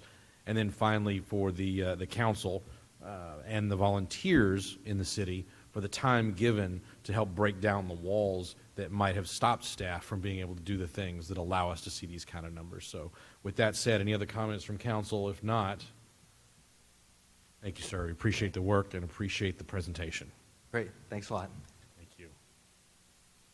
All right, the last two items that we have on the agenda this evening, we have items number 9 and 10. We have public hearings on the proposed budget for fiscal year 2019 and 20, and a public hearing on the proposed tax rate for 2019 and 2020. And it does say it's the first required public hearing. That said, I think we've seen every slide that you're about to present to us before. So my request would be, unless there is exclusive of questions from the council and from the public, about 10 minutes of staff time on each item. Very good. Thank you, sir. Item number 9, then, public hearing on the proposed budget for 2019-2020. All right. First up, we do have a presentation and a public hearing on the budget, and then the second one is the tax rate. The state has us go in that order, looking at the budget and tax rate for adoption approval, so that's how we'll Yes, the legislature in their infinite wisdom. do this. So I will go quickly. We have seen it before. As a truncated version, whenever we start putting the budget together, we always have a certain number of goals being balanced structurally, making sure our recurring revenues meet or exceed our recurring expenses while taking into consideration a certain level of fund balance, that we're responsible in our estimates. We follow the financial policies set by staff and council, provide appropriate levels of service with the budget, and we focus on priorities. The key message, we utilize budget information. We use a lot of different information to make the budget decisions, including the staffing study. We're going on now. We have the class and comp studies, strategic plan, the citizen survey we just heard, citizen feedback generally. We try to be forward-looking when we put the budget together, planning for future revenue and expenses, considering project schedules, using 5-year forecast and debt models. So the key message this year is staying the course. We went to the rollback to help maintenance on streets, parks, and facilities. We want to continue that effort. We made some good strides, especially with parks and facilities. We got a little hung up on streets. The bid package didn't get any responses back. Hopefully we'll get that fixed, and we'll start on the street portion of that here soon. This year, you also have an emphasis on personnel. Last year, it was more on maintenance and getting supplies and contracts. This year, we proposed 9 new positions in the general fund in key areas. Proposed acting on the classification and compensation study results, and then we amend the holiday policy that we just did tonight. We talk about I think everyone's been here before, but generally we have funds, grouping of revenues and expenses that we account for separately, individual accounts, which are record of revenues and expenses. Here we talk about reserves, which is basically the money in the bank left at the end of the fiscal year, so how much we have sitting around after everything's accounted for. And the state gives us restricted revenues, so we can collect certain revenues, but we can only spend them on very specific things. For the general fund, we have $34.5 million in revenue. 2/3 of it is from property and sales tax. 42% of that is property taxes. Sales tax is another big one. It's very volatile over the years. Tracking historically, the rolling 12-month average since 2014, we're about 4% is the average. So that's what we normally try to benchmark at for next year, plus or minus any specific information we have available. Permit revenue is very dependent on how much development's going on in the city at a time. 17 and 18 were super high, a lot of development going on, and very abnormal. So those are the 2 highest years we had in our history. Fees look generally steady, but we do have a fee directly related to permits, which are plan check fees. Without plan check fees, we still do see a little bit of a decrease in our overall fee structure and fee revenues. A big part of that is our court fines. We peaked around 2012. Since then, we've had a downward trend. One thing to note for this new budget, we thought the trend was going to continue to decrease given how we were operating. Instead, we saw it flatten out. Franchise revenue generally increases with population. You do notice we're budgeting a decrease next year. The state legislature changed on how we can charge cable telecom franchise for franchise fees, and we're estimating about a $200,000 decrease in the general fund because of it. On the expense side, just over $35 million. Police and fire are about 42% of the overall budget. Internal services is 18%, that includes IT, finance, HR, purchasing, fleet and facilities. And that does include all IT related to police and fire. So some cities, if you compare them, those expenses are charged directly to those services. Here, we combine them all into IT in one spot. General city budgets have been increasing over time. We saw a little bit higher bump right here. That was the additional funds we put in for streets, parks, and facilities.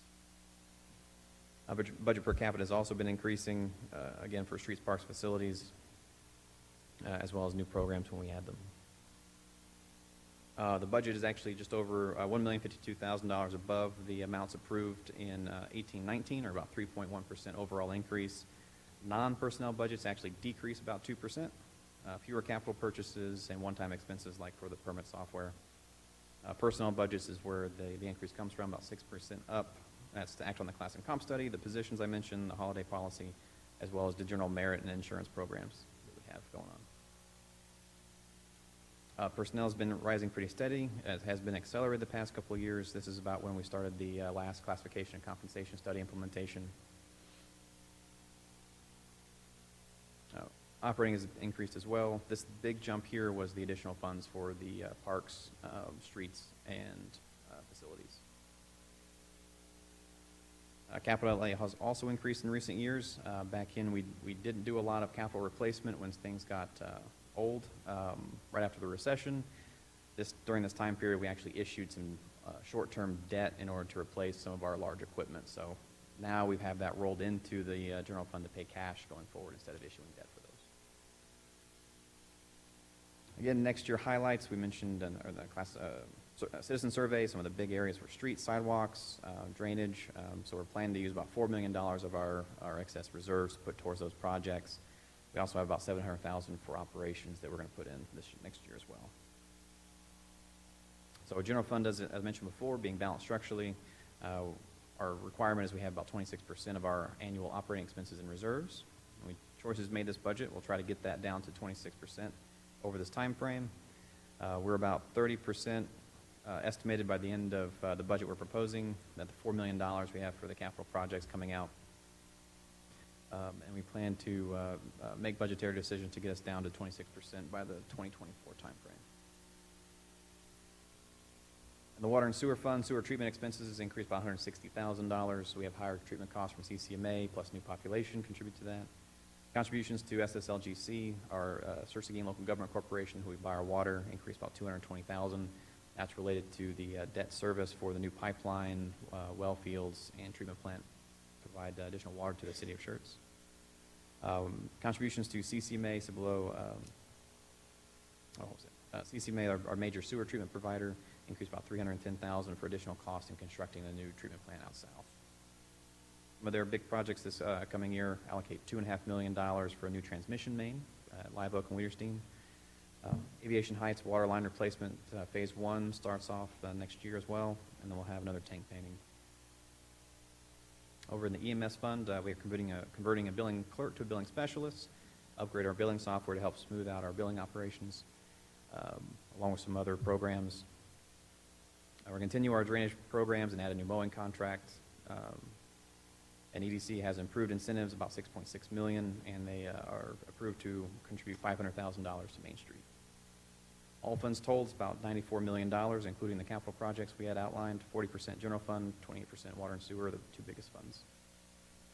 Overall, we plan to take about $9 million out of our fund balance. Citywide, we'll have about $56.8 million left. 3 minutes to spare. Well done. Now, that said, we are set for a public hearing on both items 9 and 10. So same as before, ask anybody that has commentary to keep it to around 3 minutes, but if we need to go a little bit further, we can. Also, if you would state your name and address for the city secretary so she may capture it for the minutes. That said, the public hearing is now open. Anyone who would like to address the council on the 2019 and 2020 budget may do so at this time. Good evening, Mayor Carpenter, council members, Dr. Brown. Thought the citizen survey was kind of interesting. One of the things they mentioned there, the biggest issue people thought we had was rapid growth. That's one of the reasons why I'm here to talk tonight. You know, after hearing talk all year long about needing more help for the planning department from senior level staff and from council members, both on the dais and private conversations, I was really kind of disappointed to see at the initial budget presentation in Corbett that we didn't have an allocation or funding for another position in that department. I certainly understand the budget process and the many demands that are placed on the staff in a growing city that's growing as fast as we are. And it was only after considerable thought that I felt I had to come forward and speak up on behalf of the planning department. Over the last year, it's been recognized and generally acknowledged that the planning department needs some additional help to deal with the heavy workload that they continue to deal with. But having one planner pulled off of his regular duties to work on the new software implementation project, and that project expected to last into next year before he can resume his regular duties, we are currently left with only two planners who can barely keep up with the current workload, and I can totally understand why they're under direction not to work on anything except for critical and time-sensitive items. Even after the software implementation project is completed, we're then planning to have one of our planners work exclusively on those development agreements and annexation of the properties in Southern Schertz that are under those agreements, which still leaves us with only two planners through most of, if not all, of fiscal year 2020 to handle the daily responsibilities in that department. I can only imagine what the impact that House Bill 2439, House Bill 3167, and House Bill 3371, which are the new state laws that require a planning department to approve or disapprove a master development plan application on a firm timeline and granting automatic approval if we fail to meet those deadlines. We're undertaking some significant UDC changes tomorrow night at Planning and Zoning in order to come into compliance with the new laws. Well, let me share with you a brief quote on page 11 of our packet summary. Quote, "This could ultimately lead to automatically approved plats due to inadequate time for staff to thoroughly review the revisions or schedule a planning and zoning meeting. Rhetorically speaking, what are we going to put aside and be delayed in order to meet these deadlines? More importantly, what are we going to miss in our haste in order to try to comply with these due to lack of insufficient staff?" I can also tell you that not only I, but a majority of the commissioners have been frustrated by the lack of progress on other important items that are in our domain in conjunction with the planning department. We feel that there are a number of significant issues with our UDC that need to be addressed, in addition to the fact that, in our opinion, due to its age, we are in need of a major review and update. An example of a needed update, in my opinion, there should have been no reason why Evo should have had to come in and do a PDD rezoning in order to get appropriate size signage for their facility along I-35 because our current UDC signage is so restrictive. And it's something that if we'd gone through a normal review process, we probably would have caught and we probably could have changed it and prevented them from spending that time and effort to go through that process. Another example would be some of the issues that Mr. Roberts has brought forward with his project on 1103, mainly being landscaping. Well, how many other business owners would have walked away instead of pushing through like Mr. Roberts has? Again, rhetorically, how many of those businesses, small businesses, have we already lost? How many more will we lose before we update our UDC to make it a little bit easier for people to do business in this community? We started approximately 2 years ago with an update of our comprehensive land use plan in southern Schertz in response to the JLU study that was released by Joint Base San Antonio. The idea was to comply as much as possible with the request to reduce density on the west side of FM 1518, and then to also update the plan to allow for some additional density on the east side of FM 1518. Well, we've made zero progress on this in over a year. On 2 different occasions over the last year and a half, you've had 40 to 50 people come in here on their own initiative, most of them living on the east side of FM 1518, which is the same area that the city plans to annex as these development agreements run out, requesting that the city take a look at the comp plan and to rethink it.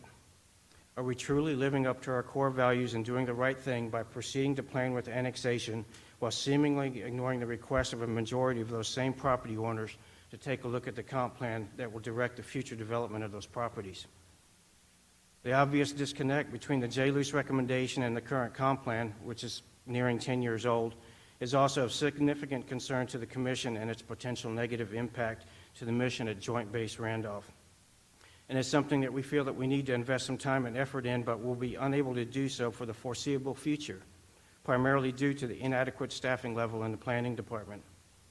I can understand with the new JLU study underway the reluctance to move forward on looking at areas west of 1518, but there is no reason to not to move forward on areas east of FM 1518, especially with well over 1,000 acres being targeted for annexation and a majority of those property owners having concerns about the outdated plan that we currently operate under. The Bexar County portion of Schertz is the largest portion of the city of Schertz, approximately 41% of its total land area. It's probably also currently the fastest growing area part of Schertz, and we're also investing millions of dollars in sewer trunk lines to connect to the new CCMA regional plant, which is also under construction, and that's only going to accelerate the growth rate in southern Schertz. Over the 15 years that I've been involved here in Schertz, virtually every council member and senior leader in the city have all expressed respect and thanks and the willingness of those that were here before us to plan for our future. Things such as the founding of SAFES, which became the foundation of the Fire EMS Department, and the SSLGC to secure our future water needs. While planning how our city will look in the future is certainly just as important as it will direct our growth, it will direct our infrastructure needs, and it will play a major role in what our future tax base will look like. With these things currently looking like we will not have the capability to begin a land use plan update through fiscal year 2020, and then add to that once we do get one underway, it will probably take around a year to complete the process and to implement any changes that come out of that process. So realistically, we could be looking at an additional 2 years before a more appropriate comp plan can go into effect. Is this appropriate for the fastest growing portion of our city when the current plan is nearly 10 years old and we have yet to take action on the JLU study? I don't think so. Respectfully, I would urge the council and the city manager's office to reconsider the budget for the planning department and to find a way to fund an additional position, either on a contract basis or as a permanent employee, so that we can begin with needed and overdue planning updates to move the city of Schertz forward in a thoughtful, proactive manner, as many of those before us have had the wisdom and foresight to do. Thank you. Thank you, sir. Mayor, can he state his address, please? I'm sorry. For the record. Michael Dollar, 9120 East FM 1518.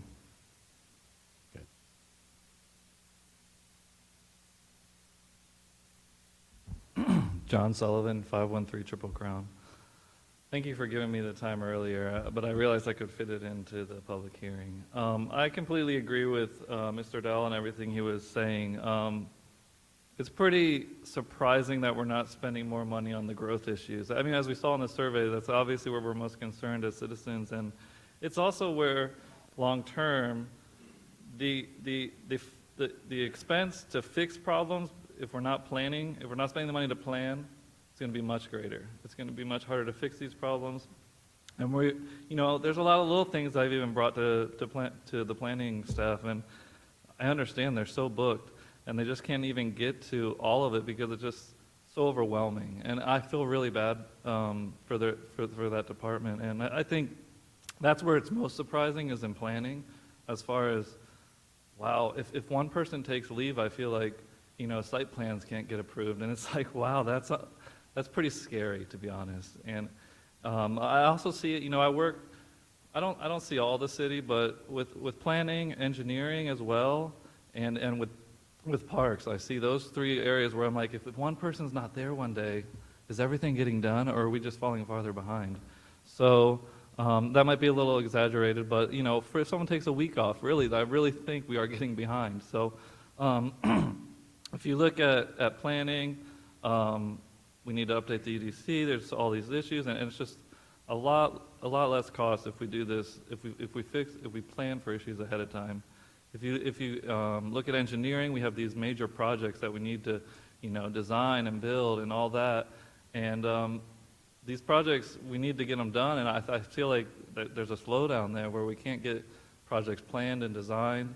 And parks as well, we need to update our parks master plan. I don't know when that's ever going to happen because our staff is so overworked.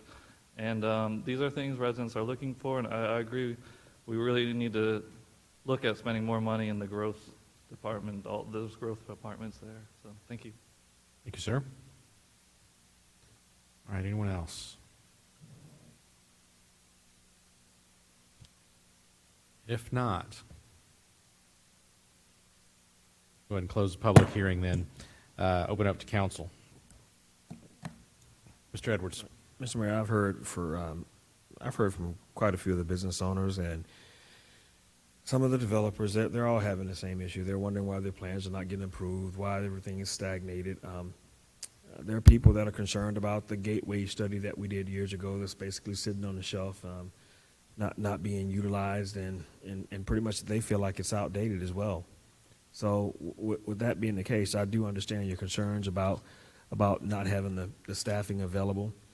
And maybe we should reconsider and look at the budget and see what we need to either trim down or and I've heard Mr. Larson say time and time again, maybe we should go to the rollback, see what people do, what they'll vote for on the rate.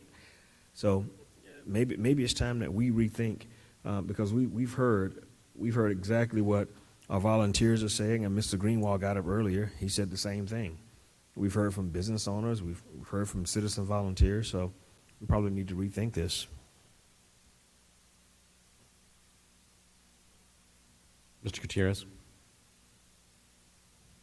Question, we have 9 new positions that are on the budget, but we also have a staffing study that's going to be provided. Would that list the priorities on the study? Yes, sir. Based on the results of the staffing study that's going right now that will look at some of these workflows and workloads based on level of satisfaction that we want. Would recommend certain positions being added as a high priority or a medium priority.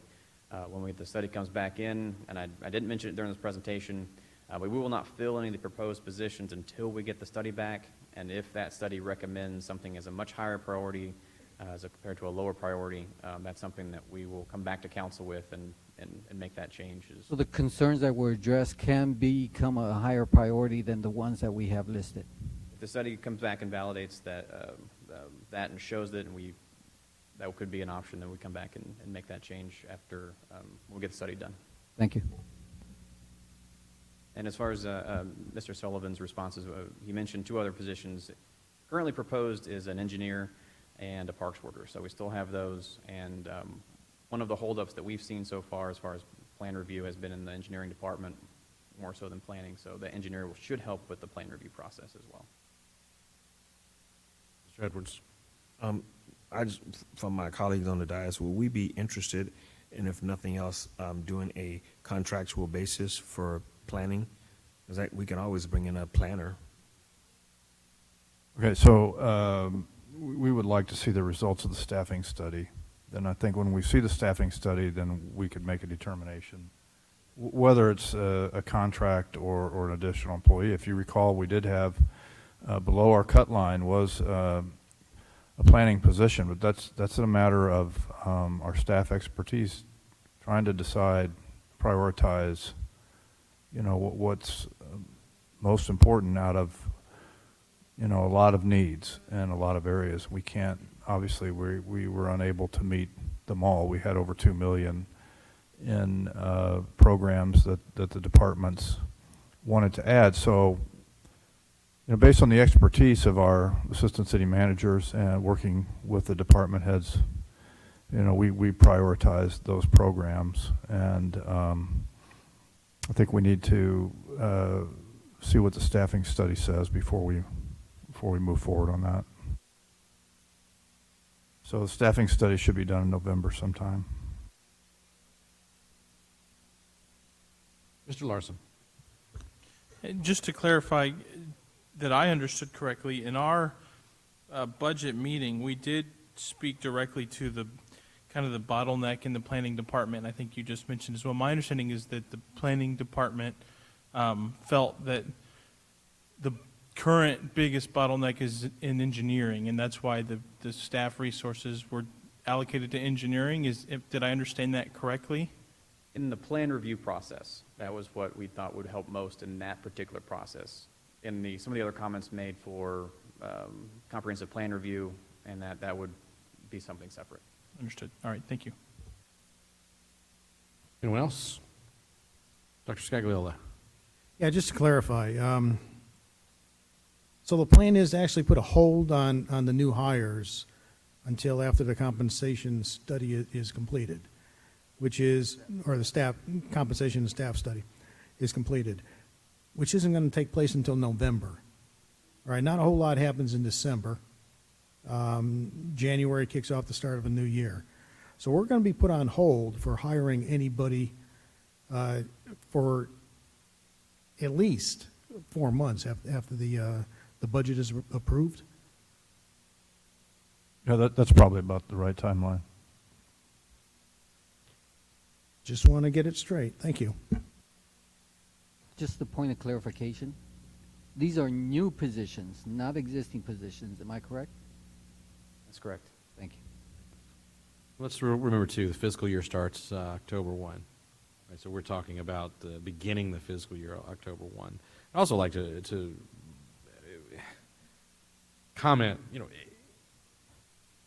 would we spend $250,000 on some software to help to expedite the execution within several of these departments? I also think it might be just a bit premature before we get that in place and see how it's going to decide that we are understaffed, at least from the perspective of hiring permanent employees. I am certainly open to spending money on a contract basis until we get to a stabilization point with the software in place and see what the economy does over the next 12 to 18 months. That said, It has been our habit for a number of years not to do a lot of changing at mid-year, but rather to do a single visit to our budget once a year. I'm sorry, I just realized something. Whatever you guys decide to do at mid-year when I'm not here anymore, maybe you could consider taking another look at the budget and see if we do have, in fact, a better performance in sales tax, better performance in fees, etc. And it may be that we have some funds that we can allocate at mid-year for moving down just a little bit below the cut line. But I would ask, as a resident, that we not get too far ahead of ourselves until we do have the staffing study completed. That's critical. That's going to tell us where our real need is and exactly where we should put our money.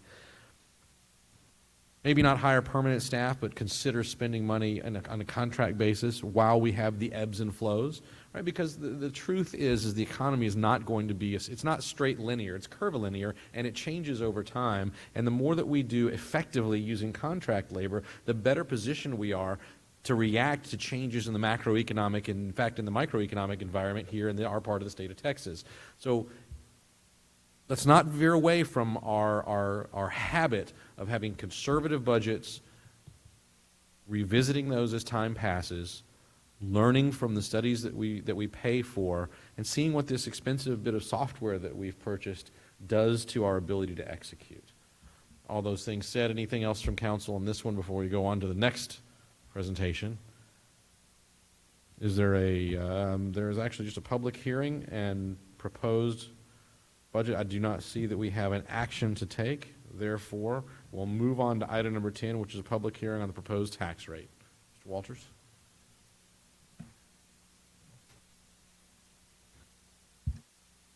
On the tax rate, 2019 property values. Last year, at 2018, we had a taxable value of $3.58 billion. Those same properties this year are $3.6 billion, and then we added $128 million of brand new development, residences, businesses, new additions and renovation, for a grand total of a property tax value of $3.76 billion. This is a chart of our exemptions. Overall, exemptions went down a little bit, but we did lose some taxable values. That didn't free up additional taxable value, but just remove the value and the exemption. But we did have an increase in the disabled veteran homestead exemption again. To touch on that briefly, we now have $358 million of property that's exempt under the disabled veteran homestead exemption. It's about an extra $53 million, 17% growth.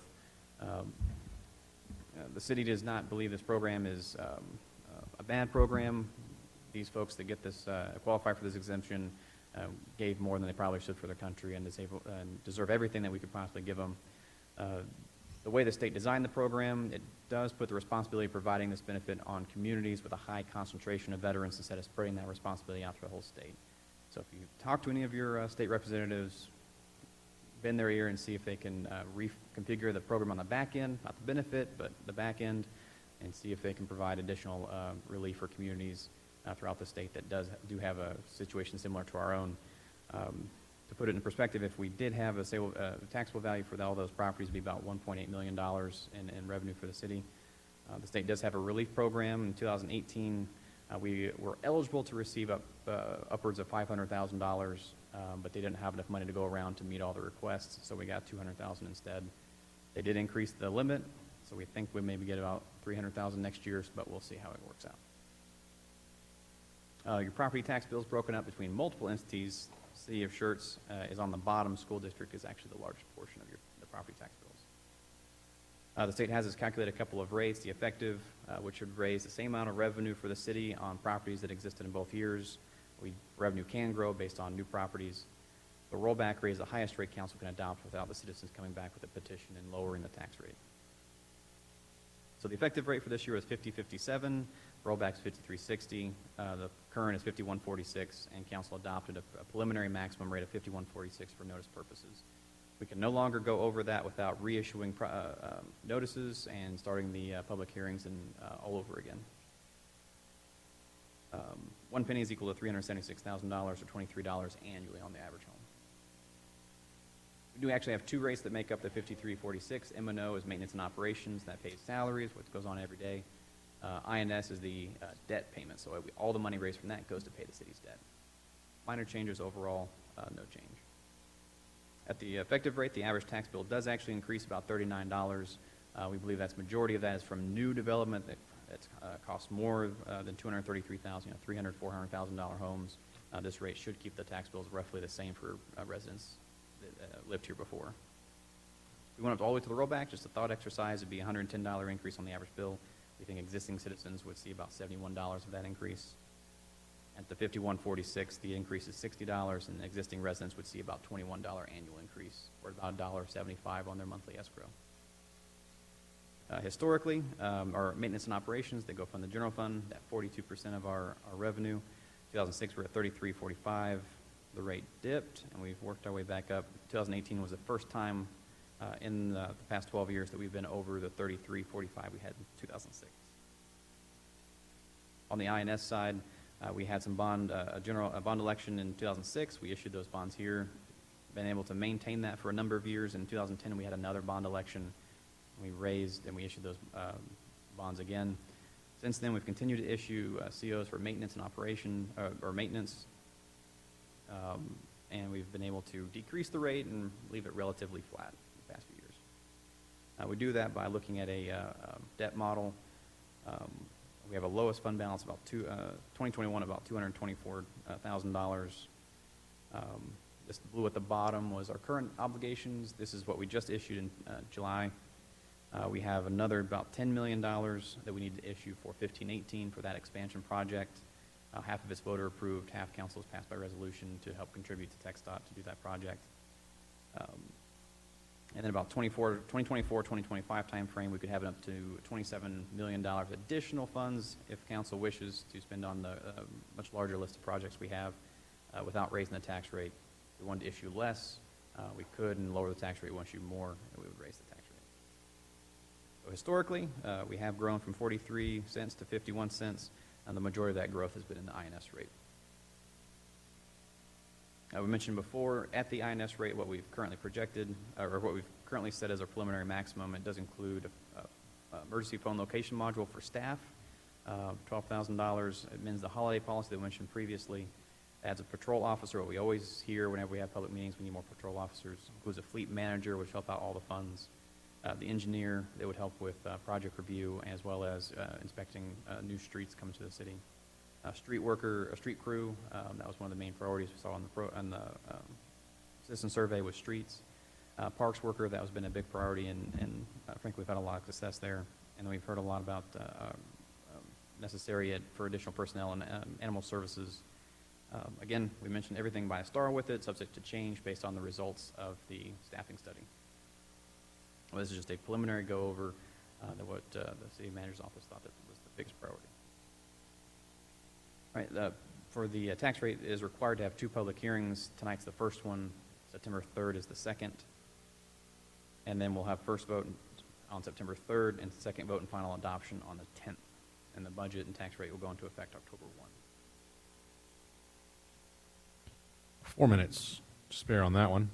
All right, this is also set for a public hearing. Same instructions as before. If you have any questions about the instructions, instead of me repeating them, ask me when you come up.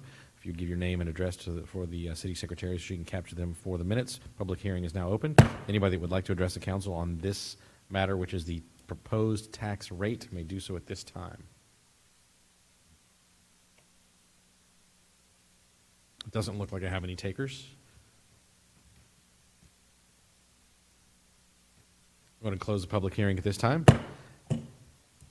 Comments, questions from council? No action on this one either, just the public hearing and discussion. Anybody? It appears that I have none. Thank you, sir. I appreciate it and look forward to hearing from you again at least 2 more times. Very good. All right. I don't have anything else on the agenda other than closing out the meeting. So the first thing that we have are announcements by the city manager. Dr. Brown, anything else this evening? Nothing else. Request by the mayor and council members that items be placed on a future city council agenda. Anything that we don't have that we need to have placed on a future agenda? Mr. Davis? Yes, sometime in the future, no time, really quick, can we get a presentation from the staff regarding our UDC on non-conforming billboards with regards to their maintenance, replacement, or movement? That's pretty pretty straightforward. Staff, any questions on that one? We can get that put together for us? Great. I'd like to talk about that one again, too. Anyone else? All right. If not, then we'll move to announcements with the mayor and council members, and we'll start with Mayor Pro Tem Brown. I went to the EDC roundtable discussion today over in the Tri-City Business Park, or attended by the Tri-City Business Park folks. It was a good business retention and employee retention workshop. They did a great job there. Our business owners appreciate what they're doing, so thank you. That's it. Very good. Mr. Davis? Nothing, sir. Mr. Gutierrez? Yes, a couple of things. I attended the chamber luncheon and the Caterpillar Chamber bowling events that were tremendous. Didn't bowl too well, but it was fun. And just one more thing. This past weekend, we lost our little Yorkie, and I must say the support was tremendous. I really like to thank the citizens that drove out there looking for her. She's safe at home now, but most important, it showed a strong reflection on the type of community we have here, and it is very impressive. Thank you all. Very good. Before I get to Mr. Larson, I did manage to skip, because I ran to the back page, the roll call vote confirmation, which we should be doing. So if you run us through that very quickly. Yes, sir. Thank you. The first is consent items 1 through 5. Councilmember Edwards made the motion, seconded by Councilmember Gutierrez. Mayor Pro Tem Brown, council members Davis, Gutierrez, Larson, Edwards, Scagliola, and Hayward voted yes. Motion passed. The second is item number 6, resolution number 19R109. Motion was made from the chair, seconded by Councilmember Davis. Mayor Pro Tem Brown voted yes. Council members Davis, Gutierrez, Larson, Edwards, Scagliola, and Hayward voted yes. The motion passed. The next is item number 7 for resolution 19R107. Motion was made from the chair, seconded by Councilmember Edwards. Mayor Pro Tem Brown voted yes. Council members Davis, Gutierrez, Larson, Edwards, Scagliola, and Hayward voted yes. Motion passed. The next is item number 8, resolution 19R99. Motion was made from the chair, seconded by Councilmember Scagliola. Mayor Pro Tem Brown voted yes. Council members Davis, Gutierrez, Larson, Edwards, Scagliola, and Hayward voted yes. Motion passed. The next is item number 11, ordinance 19A21, first reading. Motion was made by Councilmember Gutierrez, seconded by Councilmember Davis. Mayor Pro Tem Brown voted yes. Council members Davis, Gutierrez, Larson, Edwards, and Hayward voted yes. The motion passed, and just noting that Dr. Scagliola had stepped out. Item number 12, ordinance 19S20, first reading. Councilmember Edwards made the motion, seconded by Councilmember Scagliola. Mayor Pro Tem Brown voted yes. Council members Davis, Gutierrez, Larson, Edwards, Scagliola, and Hayward voted yes. Motion passed. Thank you, ma'am. Mr. Larson? No. Mr. Edwards? Yes, Mr. Mayor, before I go on, I want to correct one thing I did say. Mr. Santee did send me an email saying that it was not appropriate for him to actually make an opinion about my ballot entry. So he did answer back. I want to correct that before someone says I didn't. Okay, thank you, sir. Dr. Scagliola? Nothing tonight, sir. Mrs. Hayward? I did several things. I went to the TxDOT Northeast I-35 expansion meeting, seeing that it's going to be a $2.1 billion project that will help ease the traffic, and understanding that they are hopefully projecting that this will ease our traffic problems until 2044. So hopefully that works out. I went to the CPS Suburban Summit, and it was a good event put on by the CPS Energy folks, and finding out that for them, they want our power on as much as we want our power back on. So they really try hard to do that after a storm. I attended the first annual, I guess you would call it, budget meeting for business in the industrial park, and just listening to some of the business owners and finding out what they saw was important for them. and for retention. I did the chamber luncheon, I did the Caterpillar Chamber Bowl, and Charles was our high scorer on our team. Although we were just out to have fun, it worked out. And I think that is all. Mr. Mayor, can I get Mr. Rob Vetter's phone number from A Smart? You guys sent out an email saying that he's trying to reach us. He's trying to reach all the council. Can you guys email that information to us? That was Jennifer Colby that asked me to ask y'all that. I can get it from her. Okay. Very good. Anyone else? Just one question. There's a number of you that attend most of our meetings and you sit back on the back row. Are those reserved seats or general admission for when I'm out there? They're reserved. So I need to see. I'll see one of you guys a little further to the right from where I'm comfortable being further to right. But nothing else being said or needed this evening from staff, we stand adjourned.